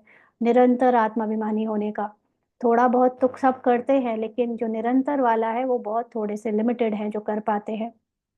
तो यहाँ के हुनर वहाँ ले जाएंगे का मतलब, यहाँ पे जिस चीज में हमने कर्मों में जो सेवाओं में जिस चीज का ज्यादा पार्ट बजाया है, वो वहाँ पे भी उस ड्यूटी को संभाल पाएंगे। मकान आदि बनाने वाले फर्स्ट क्लास होंगे तो यहाँ वहाँ भी बनाएंगे। बाजार आदि भी तो होगी ना, काम तो चलेगा।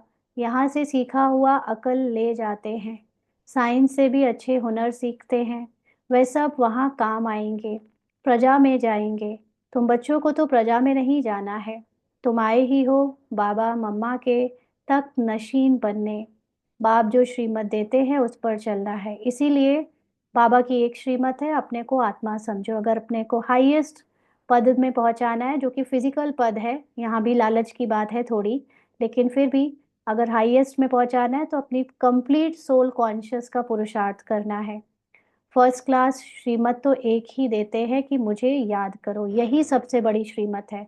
बाकी स्थूल वाचा सेवाएं और दूसरी सारी सेवाएं, वो सब एक काबिलियत है जो यहाँ से वहाँ काम आएगी, बट हाईएस्ट पद दिलाने के काम केवल सोल कॉन्शियसनेस आएगी। कोई का भाग्य अनायास भी खुल जाता है, कोई कारण निमित्त बन पड़ता है। कुमारियों को भी बाबा कहते शादी तो बर्बादी हो जाएगी, इस गटर में मत गिरो। क्या तुम बाप का भी नहीं मानेंगी? स्वर्ग की महारानी नहीं बनेंगी? अपने साथ प्रण करना चाहिए कि हम उस दुनिया में कभी नहीं जाएंगे, उस दुनिया को याद भी नहीं करेंगे। किस दुनिया को? पुरानी दुनिया को। शमशान को कभी याद करते हैं क्या? अब ये तमो प्रधान स्क्रिप्ट खत्म होने वाली है। जैसे सपोज करो हम 3 घंटे की मूवी देखने जाते हैं थिएटर में, और कोई लास्ट के 10 मिनट की पिक्चर में आए देखने, तो सब लोग क्या कहेंगे? अरे पैसे बर्बाद मत करो, अब तो पिक्चर खत्म होने वाली है, अब क्यों तुम्हें उसमें जाना है, जब दोबारा से शुरू होगा तब करना, है ना। लेकिन कोई कहे नहीं नहीं, हमारे पास तो टाइम ही नहीं है, हमको इतनी 10 ही मिनट की टीवी देखनी है या मूवी देखनी है, तो वो मर हार कर भी वो लास्ट के 10 मिनट में पैसा देकर एंटर करेगा। उसको लेकिन कुछ मिलेगा थोड़ी ना। तो इसीलिए ऐसे ही अब ये आखिरी का स्क्रिप्ट खत्म हो रहा है, और कोई शादी ब्याह इसलिए करे कि हमको इस बची हुई दुनिया में थोड़ा सुख ले लें, तो कोई फायदा नहीं, खत्म होने वाला है ये एंड का गेम, है ना। तो इससे अच्छा जो नई दोबारा से मूवी शुरू होनी है, उसमें अच्छा पार्ट बनाने के लिए वो अपनी जो बची हुई टाइम है उसमें तैयार कर लो अपने आप को, कि दोबारा जब मूवी शुरू होगी तो उसमें हम नया रोल प्ले करें, अच्छा रोल प्ले करें, शुरुआत से रोल प्ले करें। तो ऐसे ही बाबा कहते हैं शमशान को कभी याद करते हैं क्या? यहाँ तो तुम कहते हो कहाँ यह शरीर छूटे तो हम अपने स्वर्ग में जाएं। अब 84 जन्म पूरे हुए, अब हम अपने घर जाते हैं ना। कोई मूवी जब अच्छी ना लग रही हो, देखने में मजा ना आ रहा हो, तो क्या लगता है? अरे बस उठो जल्दी से चलो यहाँ से। तो अब ये कलयुग की स्क्रिप्ट अच्छी नहीं लग रही ना, तो बच्चों को लगता है जल्दी जल्दी खत्म करो, हमको अब जाना है अपने घर। औरों को भी यही सुनाना है। यह भी समझते हो बाबा बगैर सतयुग की राजाई कोई दे नहीं सकते। इस रथ को भी कर्म भोग तो होता है ना। ब्रह्मा बाबा के भी फिजिकल बॉडी में भी हर तरह की चीजें आती थी, तो बाप दादा की भी आपस में कभी रूरिहान चलती है। यह बाबा कहते हैं बाबा आशीर्वाद कर दो, खांसी के लिए कोई दवाई करो या छू मंत्र से उड़ा दो, क्योंकि ब्रह्मा बाबा को काफी खांसी की प्रॉब्लम सबसे ज्यादा रहती थी। कहते हैं नहीं, यह तो भोगना ही है, यह तुम्हारा रथ लेता हूँ, उसके एवज में तो देता ही हूँ, बाकी यह तो तुम्हारा हिसाब किताब है, अंत तक कुछ ना कुछ होता रहेगा। तुम्हें आशीर्वाद करूँ तो फिर सब पर करना पड़े।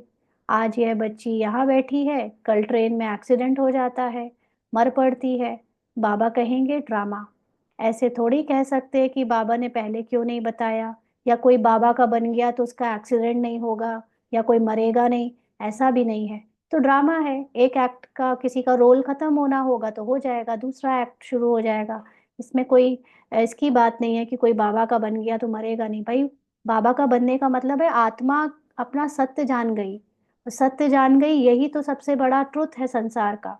और उस ट्रुथ को जानकर उसने अपना रोल बदल लिया, चोला बदल लिया, तो सफल हो गया ना। इसका मतलब ये थोड़ी है कि चोला ही नहीं बदलेंगे, ये तो देह भान हो गया कि मैं अपने को आत्मा भी समझ रही हूँ और मरना भी नहीं चाह रही हूँ। ये तो कुछ बात में समझ नहीं आई कि आत्मा समझने के बाद मरने से, शरीर बदलने से फिर डर कैसा। तो बाबा ऐसे थोड़ी कह सकते कि बाबा ने पहले क्यों नहीं बताया। ऐसा कायदा नहीं है। मैं तो आता हूँ पतित से पावन बनाने, यह बतलाने थोड़े ही आया हूँ। यह हिसाब किताब तो तुमको अपना चुकतू करना है, इसमें आशीर्वाद की बात नहीं। रोल में, कैरेक्टर में जो होना है वो होकर रहेगा। हमारा काम है अपनी आत्मा में स्थित रहना। बस यही बाबा हमको करवाने आया, यही बाबा की आशीर्वाद है। बाकी कुछ चेंज कर दे, हिसाब किताब में हेल्प कर दे, नहीं। इसके लिए जाओ सन्यासियों के पास, है ना। यहाँ बाबा के भी कई बच्चों को होता है, बाबा हमारी बीमारी ठीक कर दो, बाबा हमारा ये प्रॉब्लम है, ये समस्या है, घर गृहस्थी की ये बात है, इसको ठीक कर दो। अगर ये सारी चीज़ों के लिए यहाँ आए हैं तो बाबा कहते हैं सन्यासियों के पास जाओ, यहाँ कोई फायदा नहीं। क्योंकि यहाँ अपने सत्य को जानने आए हैं, अपने सत्य में जीने आए हैं, और अपने सत्य से इस देह के भान से निकलने आए हैं। अगर ये चीज में शौक है तो यहाँ रहो, बाकी तो कोई फायदा नहीं, आशीर्वाद नहीं होता यहाँ कोई और। बाबा तो बात ही एक बताते हैं, मुझे बुलाया ही इसलिए है कि हमको आकर नर्क से स्वर्ग में ले जाओ। गाते भी है पतित पावन सीताराम, परंतु अर्थ उल्टा निकाल दिया है। फिर राम की बैठ महिमा करते हैं, रघुपति राघव राजा राम। ना उन्होंने मनुष्य के रूप में राम की महिमा शुरू कर दी। बाप कहते हैं इस भक्ति मार्ग में तुमने कितने पैसे गवाए हैं। एक गीत भी है ना, क्या कौतुक देखा, देवियों की मूर्तियां बनाए पूजा कर फिर समुद्र में डुबो देते हैं। अब समझ में आता है कितने पैसे बर्बाद करते हैं। फिर भी यह होगा, क्योंकि ड्रामा में वो पैसे भी क्या है, कुछ नहीं है ना। हमारे अंदर भी जो ये पैसा कॉन्शियसनेस है ना, ये रिसोर्सेस कॉन्शियसनेस है, ये भौतिक तत्वों का कॉन्शियसनेस है, ये बर्बाद ना हो, ये ना हो, वो ना हो। एक्चुअली कुछ कुछ हो नहीं रहा ना, बर्बाद हो रहा है ना, ये कोई यूज हो रहा है। ये एक पिक्चर में जैसी बनी बनाई नकली नोट उस असली नोट बनाकर दिखा देते हैं। चीजों को उड़ता हुआ बॉम्ब ब्लास्ट करके बिल्डिंग को उड़ा दिया ऐसा दिखाते हैं, बट असल में कुछ है नहीं। ये फिर से बन जाएगा, दोबारा पिक्चर चलेगी, फिर से खड़ा हो जाएगा, फिर से फट जाएगा, फिर से आ जाएगा। वो नदी पॉल्यूटेड दिखाई, दोबारा पिक्चर चलेगी, फिर नदी साफ हो जाएगी दूध की तरह, फिर कुछ दिन बाद पॉल्यूटेड हो जाएगी, फिर साफ हो जाएगी। ये वही खेल वही वही बार बार चल रहा है, और हम लोग यहाँ सोचते पैसे बचा लो, ये कर लो, वो कर लो, उसमें ही बुद्धि लगी रहती है। इसलिए ना अपनी बुद्धि को इन सब चीजों से निकाल सिर्फ आत्मा में स्थित करना है। ना तो कोई चीज का बर्बादी हो रही है, ना कोई चीजों की आबादी हो रही है, सब जैसा है बस वैसा हो रहा है बनी बनाई मूवी में। तो बाबा कहते हैं सतयुग में तो ऐसा काम होता ही नहीं, सेकंड बाय सेकंड की नूंद है। क्योंकि सतयुग में हम जानते हैं हम आत्मा है, और शरीर की कोई चीज की फिक्रात नहीं रहती, रिसोर्सेस की, प्रकृति के तत्वों की। कल्प बाद फिर यही बात रिपीट होगी। ड्रामा को बड़ा अच्छी रीति समझना चाहिए। एक्चुअली मॉर्निंग में तो इस समय सबसे पहले बैठकर कम से कम 5 से 10 मिनट ड्रामा की जितनी बातें अभी तक जानी है उसको रिवाइज करना चाहिए। ड्रामा नहीं समझा तो पुरुषार्थ में जीवन मुक्ति नहीं मिलेगी। इसलिए ड्रामा को बहुत अच्छे से समझना चाहिए। अच्छा कोई जास्ती नहीं याद कर सकते हैं तो बाप कहते हैं सिर्फ अल्फ और बे, बाप और बादशाही को याद करो। अंदर में यही धुन लगा दो कि हम आत्मा कैसे 84 का चक्र लगाकर आई हैं। चित्रों पर समझाओ, बहुत सहज है। ये है रूहानी बच्चों से रू रिहान। बाबरू रिहान करते ही है बच्चों से, और कोई से तो कर ना सके। बच्चों से मतलब जो अपने को आत्मा समझने का पुरुषार्थ कर रहे हैं, जिन्होंने बाबा को पहचाना है, जो पढ़ाई कर रहे हैं, बस बाबा उनको ही ये बातें बोल रहा है। बाकी जिन्होंने बाबा को नहीं पहचाना, जो ये ज्ञान नहीं सुनते, उनके लिए कोई बाकी ये जो बाबा के नियम है वो अप्लाई होते ही नहीं। उनके लिए ये सारी चीजें है ही नहीं। ये विनाश भी उनके लिए नहीं है। ये विनाश जब तक हम ब्राह्म बी के रोल में है हमारे लिए है। क्योंकि बी के रोल को विनाश का शब्द बाबा इसलिए यूज कर रहा है ताकि वो डरे और आत्माभिमानी होने का पुरुषार्थ करें। कल परसों ही बाबा ने एक हमको दिखाया, उसने 1977 की अव्यक्त मुरली है, कि जो लोग ने हम वो कुछ लाइन है, मैं ग्रुप में शेयर कर दूंगी, कि जिन जो आत्मा में स्थित है, जो अपनी संपूर्णता में स्थित है, उनके लिए विनाश नहीं है। ये विनाश तो केवल एक बहाना है अपनी संपूर्णता के पुरुषार्थ कराने का ना। तो बाहर वाले संसार वाले इसलिए डरते नहीं विनाश के नाम से। डरते हैं तो वो फिर अच्छा बनने की कोशिश भी जो कर रहे हैं वो सब ड्रामा की कहानी है। कभी बने हैं फिर कभी नहीं बनेंगे, इससे कोई फर्क पड़ता नहीं, कहानी अब वैसे भी एंड होने वाली है। तो बाप याद दिलाते हैं तुमने 84 जन्म लिए हैं, मनुष्य ही बने हैं। जैसे बाप ऑर्डिनेंस निकालते हैं कि विकार में नहीं जाना है, ऐसे यह भी ऑर्डिनेंस निकालते हैं कि किसी को रोना नहीं है। यानी ये इतना आत्माभिमानी स्थिति बना लो कि हमारा मन का रोना भी ना हो, किसी के शरीर छोड़ते देख, किसी को मरता देख, किसी को सफरिंग में होता हुआ देख। सतयुग त्रेता में कभी कोई रोते नहीं, छोटे बच्चे भी नहीं रोते, रोने का हुक्म नहीं। वह है ही हर्षित रहने की दुनिया, उसकी प्रैक्टिस सारी यहाँ करनी है। सतो प्रधान बुद्धि कभी बॉडी के बदलने पर, बॉडी के छूटने पर रोती नहीं। हाँ, ये तमो बुद्धि रजो बुद्धि में ही इमोशंस हैं, ममता है, इसीलिए ये रोना गाना यहाँ चलता है। तो अभी हम सबको तम सतो बुद्धि को यूज करना है। अच्छा, मीठे मीठे सिकी लदे बच्चों प्रति माता पिता बाप दादा का याद प्यार और गुड मॉर्निंग। रूहानी बाप की रूहानी बच्चों को नमस्ते। हम रूहानी बच्चों की रूहानी बाप दादा को याद प्यार, गुड मॉर्निंग और नमस्ते बाबा। शुक्रिया, थैंक यू बाबा। धारणा के लिए मुख्य सार। बाप से आशीर्वाद मांगने की बजाय याद की यात्रा से अपना सब हिसाब चुकतू करना है। तो इसीलिए कल किसी ने जैसे अपनी बॉडी की बीमारी के लिए पूछा ना, तो बॉडी की बीमारी कैरेक्टर को है, बॉडी को है, उसका दर्द माइंड मन को होता है। लेकिन मैं इस माइंड से और इस बॉडी दोनों से परे आत्मा हूँ। उस आत्मा को बाबा के साथ कंबाइंड अनुभव करना, ये है याद की यात्रा। तो उससे उस स्थिति में स्थित होकर हमें माइंड को और बॉडी को, भले बीमारी का पार्ट है उसको देखते हुए भी अपनी अचल अडोल स्थिति को याद रखना है। ऐसे ही हिसाब चुकतू करने हैं, क्योंकि हिसाब का मतलब होता है आपका, आपकी ममता है जिन जिन चीज़ों से, वो ममता ऐसे ही खत्म होगी। पावन बनने का पुरुषार्थ करना है, इस ड्रामा को यथार्थ रीति समझना है। तो पावन बनने का मतलब कहानी में कैरेक्टर आप नहीं हो, उससे पूरी अपनी सारी अटैचमेंट खत्म करो, न्यारे हो जाओ। और ड्रामा ड्रामा है, अलग है, खेल है, ये अच्छे से समझना है। इस पुरानी दुनिया को देखते हुए भी याद नहीं करना है, कर्म योगी बनना है। सदा हर्षित रहने का अभ्यास करना है, कभी भी रोना नहीं है। अगर ऑडियंस बैठकर कैरेक्टर के रोल के लिए रोएगी तो मतलब ऑडियंस उसको इंटरटेनमेंट के तरीके से नहीं देख रही है ना, उसमें डूब गई है। तो हम, ये ड्रामा खेल है, इंटरटेनमेंट के लिए है, इसलिए सब कुछ देखते हुए भी अपने को बाहर रखना है। वरदान है, प्रवृत्ति में रहते मेरेपन का त्याग करने वाले सच्चे ट्रस्टी मायाजीत भव। प्रवृत्ति में रहते मेरेपन का त्याग करने वाले सच्चे ट्रस्टी मायाजीत भव। जैसे गंदगी में कीड़े पैदा होते हैं, वैसे ही जब मेरापन आता है तो माया का जन्म होता है। मायाजीत बनने का सहज तरीका है, स्वयं को सदा ट्रस्टी समझो।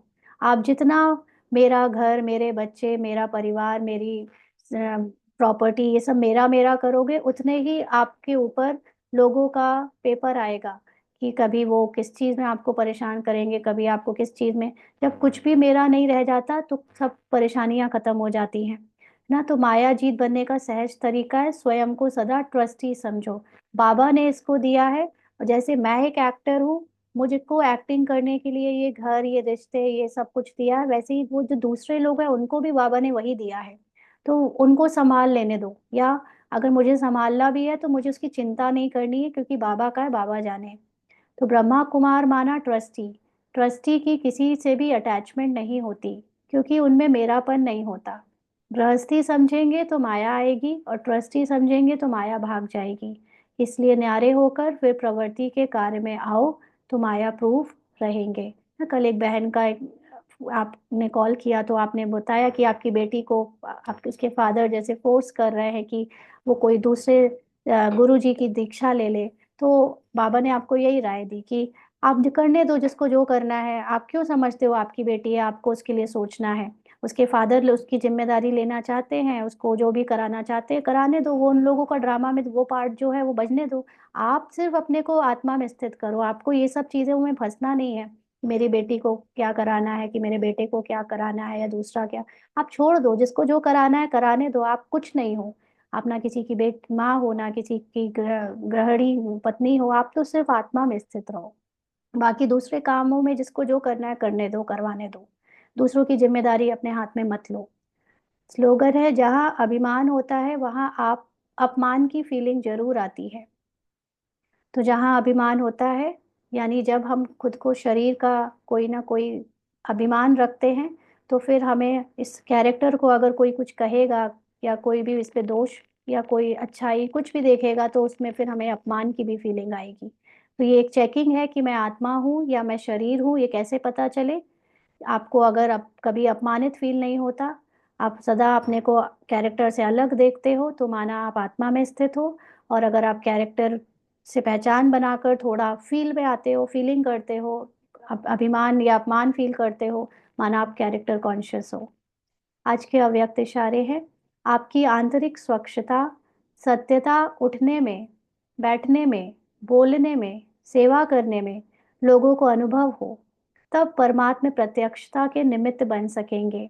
इसके लिए पवित्रता की क्षमा सदा जलती रहे, जरा भी हलचल में ना आए। जितना पवित्रता की क्षमा अचल होगी, उतना सहज सभी बाप को पहचान सकेंगे। बहुत सुंदर है ये। पवित्रता की क्षमा क्या होता है? जब आपके अंदर न्यारापन होता है, आप अपने को शरीर नहीं समझते, कैरेक्टर नहीं समझते, तो आपकी आत्मा में जो सारी दुनिया को देखते हुए भी उससे उपराम स्थिति होती है, वो आपके चलने में, बैठने में, बोलने में, सेवा करने में लोगों को अगर अनुभव होगी, तो ही बाबा प्रत्यक्ष होगा, परमात्मा प्रत्यक्ष होगा। इसको कई लोग क्या समझते हैं, आंतरिक स्वच्छता और सत्यता का मतलब सफेद ड्रेस पहनकर धीमे चलना, धीमे बोलना, धीमे ऊपर से पुरुषार्थ में शो करना। ये नहीं है। ये है, इसका असली अर्थ है, जब आप अपने न्यारेपन की सत्य आत्मा की स्थिति में स्थित होते हो, तो आपके उठने, बैठने, चलने, सेवा करने में कोई हलचल नहीं आती, क्योंकि आपको पता है ये खेल, ये ड्रामा बना बनाया चल रहा है, इसमें मैं और बाबा कंबाइंड होकर मात्र इसको देख रहे हैं। तो ये स्थिति जब दूसरे लोग देखते हैं, तब उनको ये महसूस होता है कि ये कोई बहुत ऊंचे और भगवान के कोई फरिश्ते या भगवान की कोई खास निमित्त है, तब बाबा को वो पहचान सकेंगे। इसलिए अभी हमारे अंदर पवित्रता की क्षमा सदा जलती रहे। अच्छा, ओम शांति। हाँ जी, आज की मुरली के पॉइंट सुनाएंगे।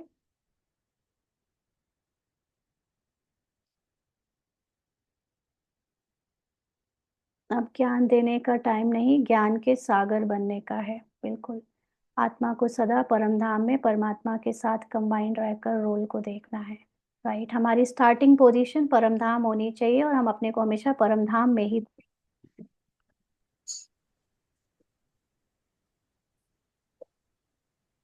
ओम शांति दीदी। आज बाबा ने बोला है कि हमको सुबह सुबह जब हम उठते हैं तो हमको बाबा को याद करना है, हमको आत्मिक स्मृति में रहना है, हमको ड्रामा की बातों से, अपने कैरेक्टर से दूर में जो घटनाएं आती हैं दिन भर उसको खेल समझना है। ओम शांति दीदी। ओम शांति दीदी। आज बाबा ने वरदान में बोला है, प्रवृत्ति में रहते हुए सच्चे ट्रस्टी भव, मेरे पन का त्याग करने वाले सच्चे ट्रस्टी भव। तो इसमें जब मेरापन आता है कि मेरा ये मेरा वो, तो वहां पर क्या होता है कि माया आ जाती है। और जब हम मेरा मेरा नहीं करेंगे तो कुछ भी नहीं है, सब सिंपल ही है, सब देखने में नॉर्मल ही आ रहा है। कोई नहीं है, सब अपना पार्ट निभा रहे हैं जो भी है। और जब हम किसी चीज को मेरा बोल देते हैं, उसमें क्या आता है कि मोह आ जाता है।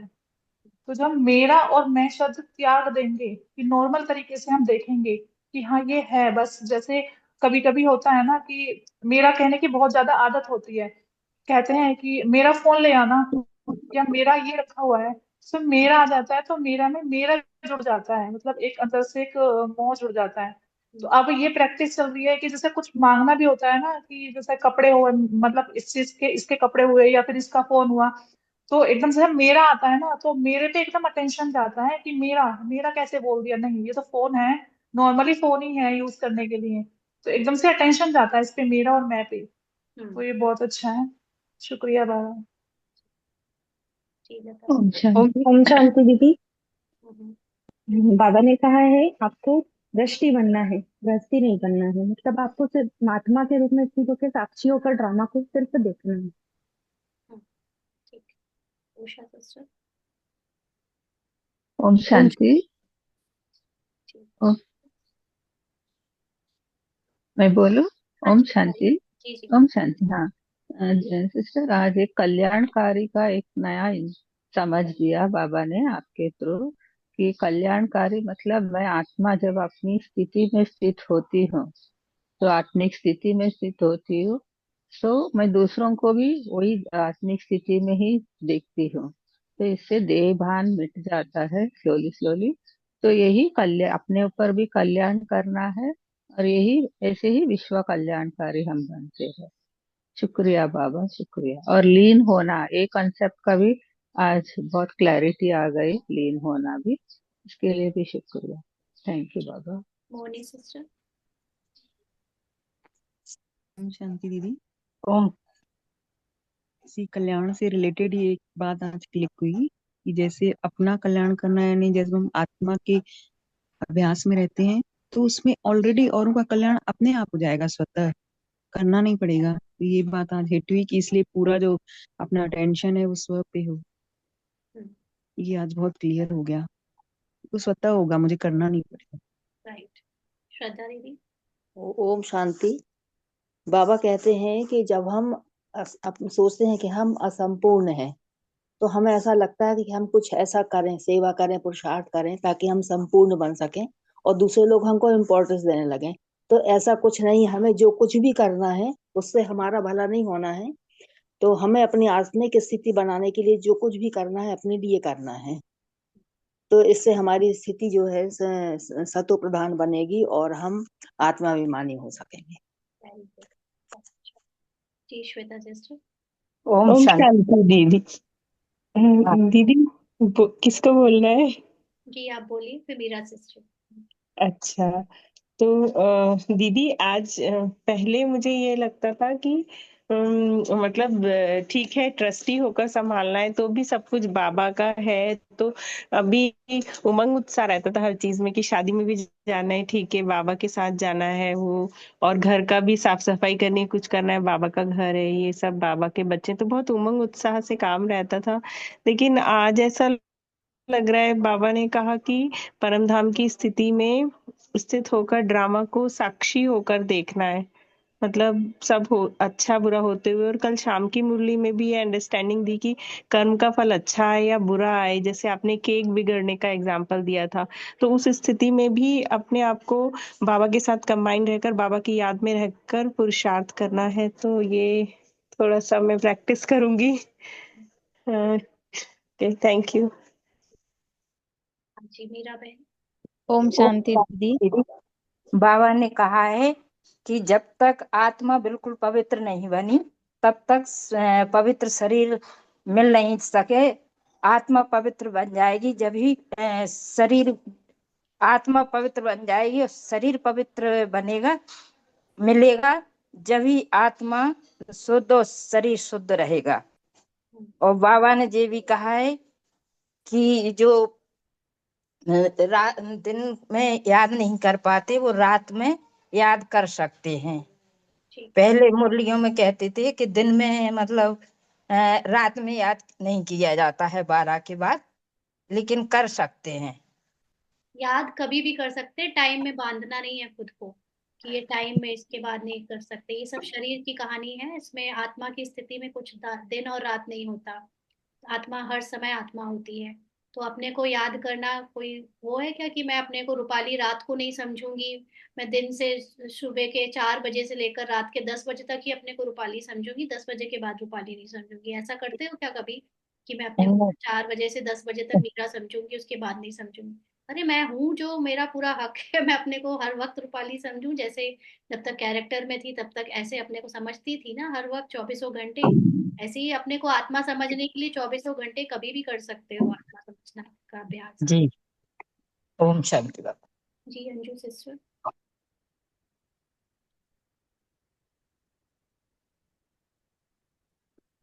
और किसी को सुनाना है? ओम शांति दीदी। हाँ जी। एक क्वेश्चन चल रहा था जैसे कि बाबा ने मुरलियों में कहा है ना कि तुम आत्मा हो, और अब वैसे कहते कि आत्मा तो है ही नहीं, मतलब ये सब एक एनर्जी है। तो आज बाबा ने जवाब दे दिया कि तुम आत्मा है, परम धाम में ही रहती हो।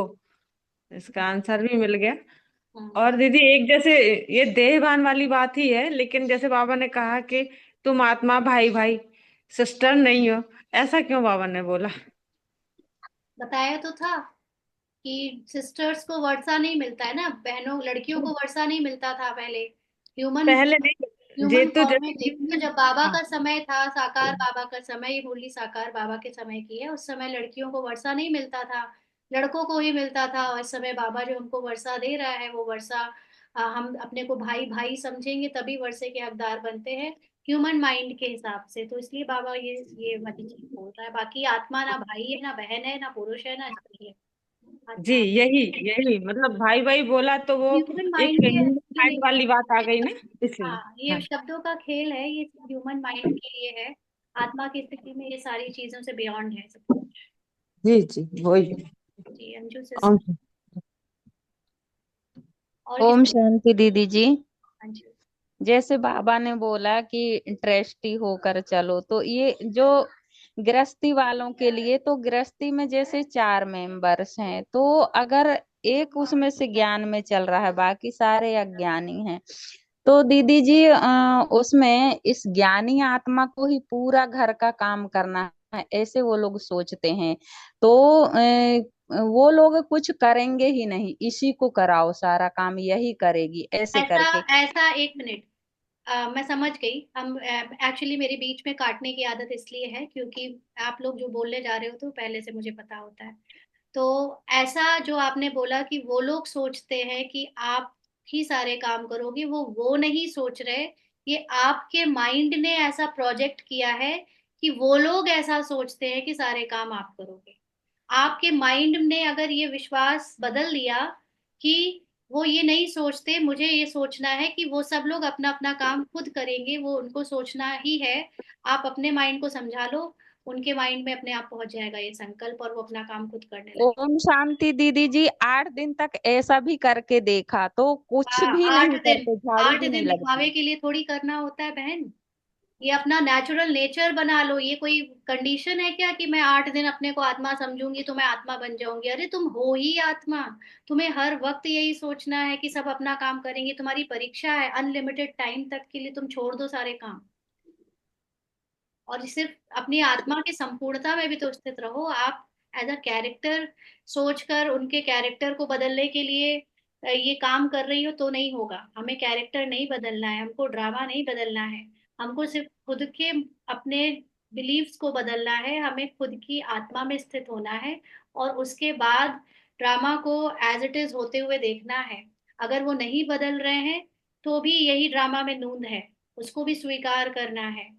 तो आप ही को करने हैं सारे फिजिकल काम, और काम करते हुए फिर आपको कर्मयोगी बनकर रहना है ना। ये जरूरी शुक्रिया नहीं कि दीदी जी, बहुत बहुत शुक्रिया बाबा का। सबके ओम लिए जरूरी नहीं है कि ये वाला रूल बैठ पाए कि सब छोड़ दो तो दूसरे कर लेंगे। ये तो हम अपने अनुभव से बता पा रहे हैं, या कुछ लोगों को ऐसा होता है कि दूसरे लोग अपने अपने काम जो कर रहे होते हैं, उसके काम कोई और कर रहा होता है तो उसकी भी चिंता करते हैं, तो उनको छोड़ना है। सब लोग थोड़ी ना जबरदस्ती थोप सकते हैं अब तुम अपने काम खुद करो। अरे नहीं, तुम्हारी स्क्रिप्ट में वो है। ठीक है जी। हाँ जी। और किसी को? ओम शांति। ओम शांति दीदी। दीदी जो लास्ट में मतलब जो बाबा के बच्चे आएंगे तो उनको फर्स्ट सेकंड स्टेज का पुरुषार्थ न कर सीधे लास्ट स्टेज का ही पुरुषार्थ करना? ये आपको किसने बोला कि आप बाद के बच्चों की चिंता करो? नहीं दीदी पूछ रहे हैं। नहीं, क्यों पूछना है? आपका अपना हो गया पुरुषार्थ, अपना दीदी आप बन गए संपूर्ण। आप आए हो किसी और के लिए? कौन क्या करेगा, कौन क्या कर रहा है, ये व्यर्थ की बातें हैं। आप इस ड्रामा में, ये खेल में जो होना है वो अपने आप होता रहेगा। आपको बोला बाबा ने आप चिंता करो, आप तो अपनी चिंता करो, अपना कल्याण करो बस।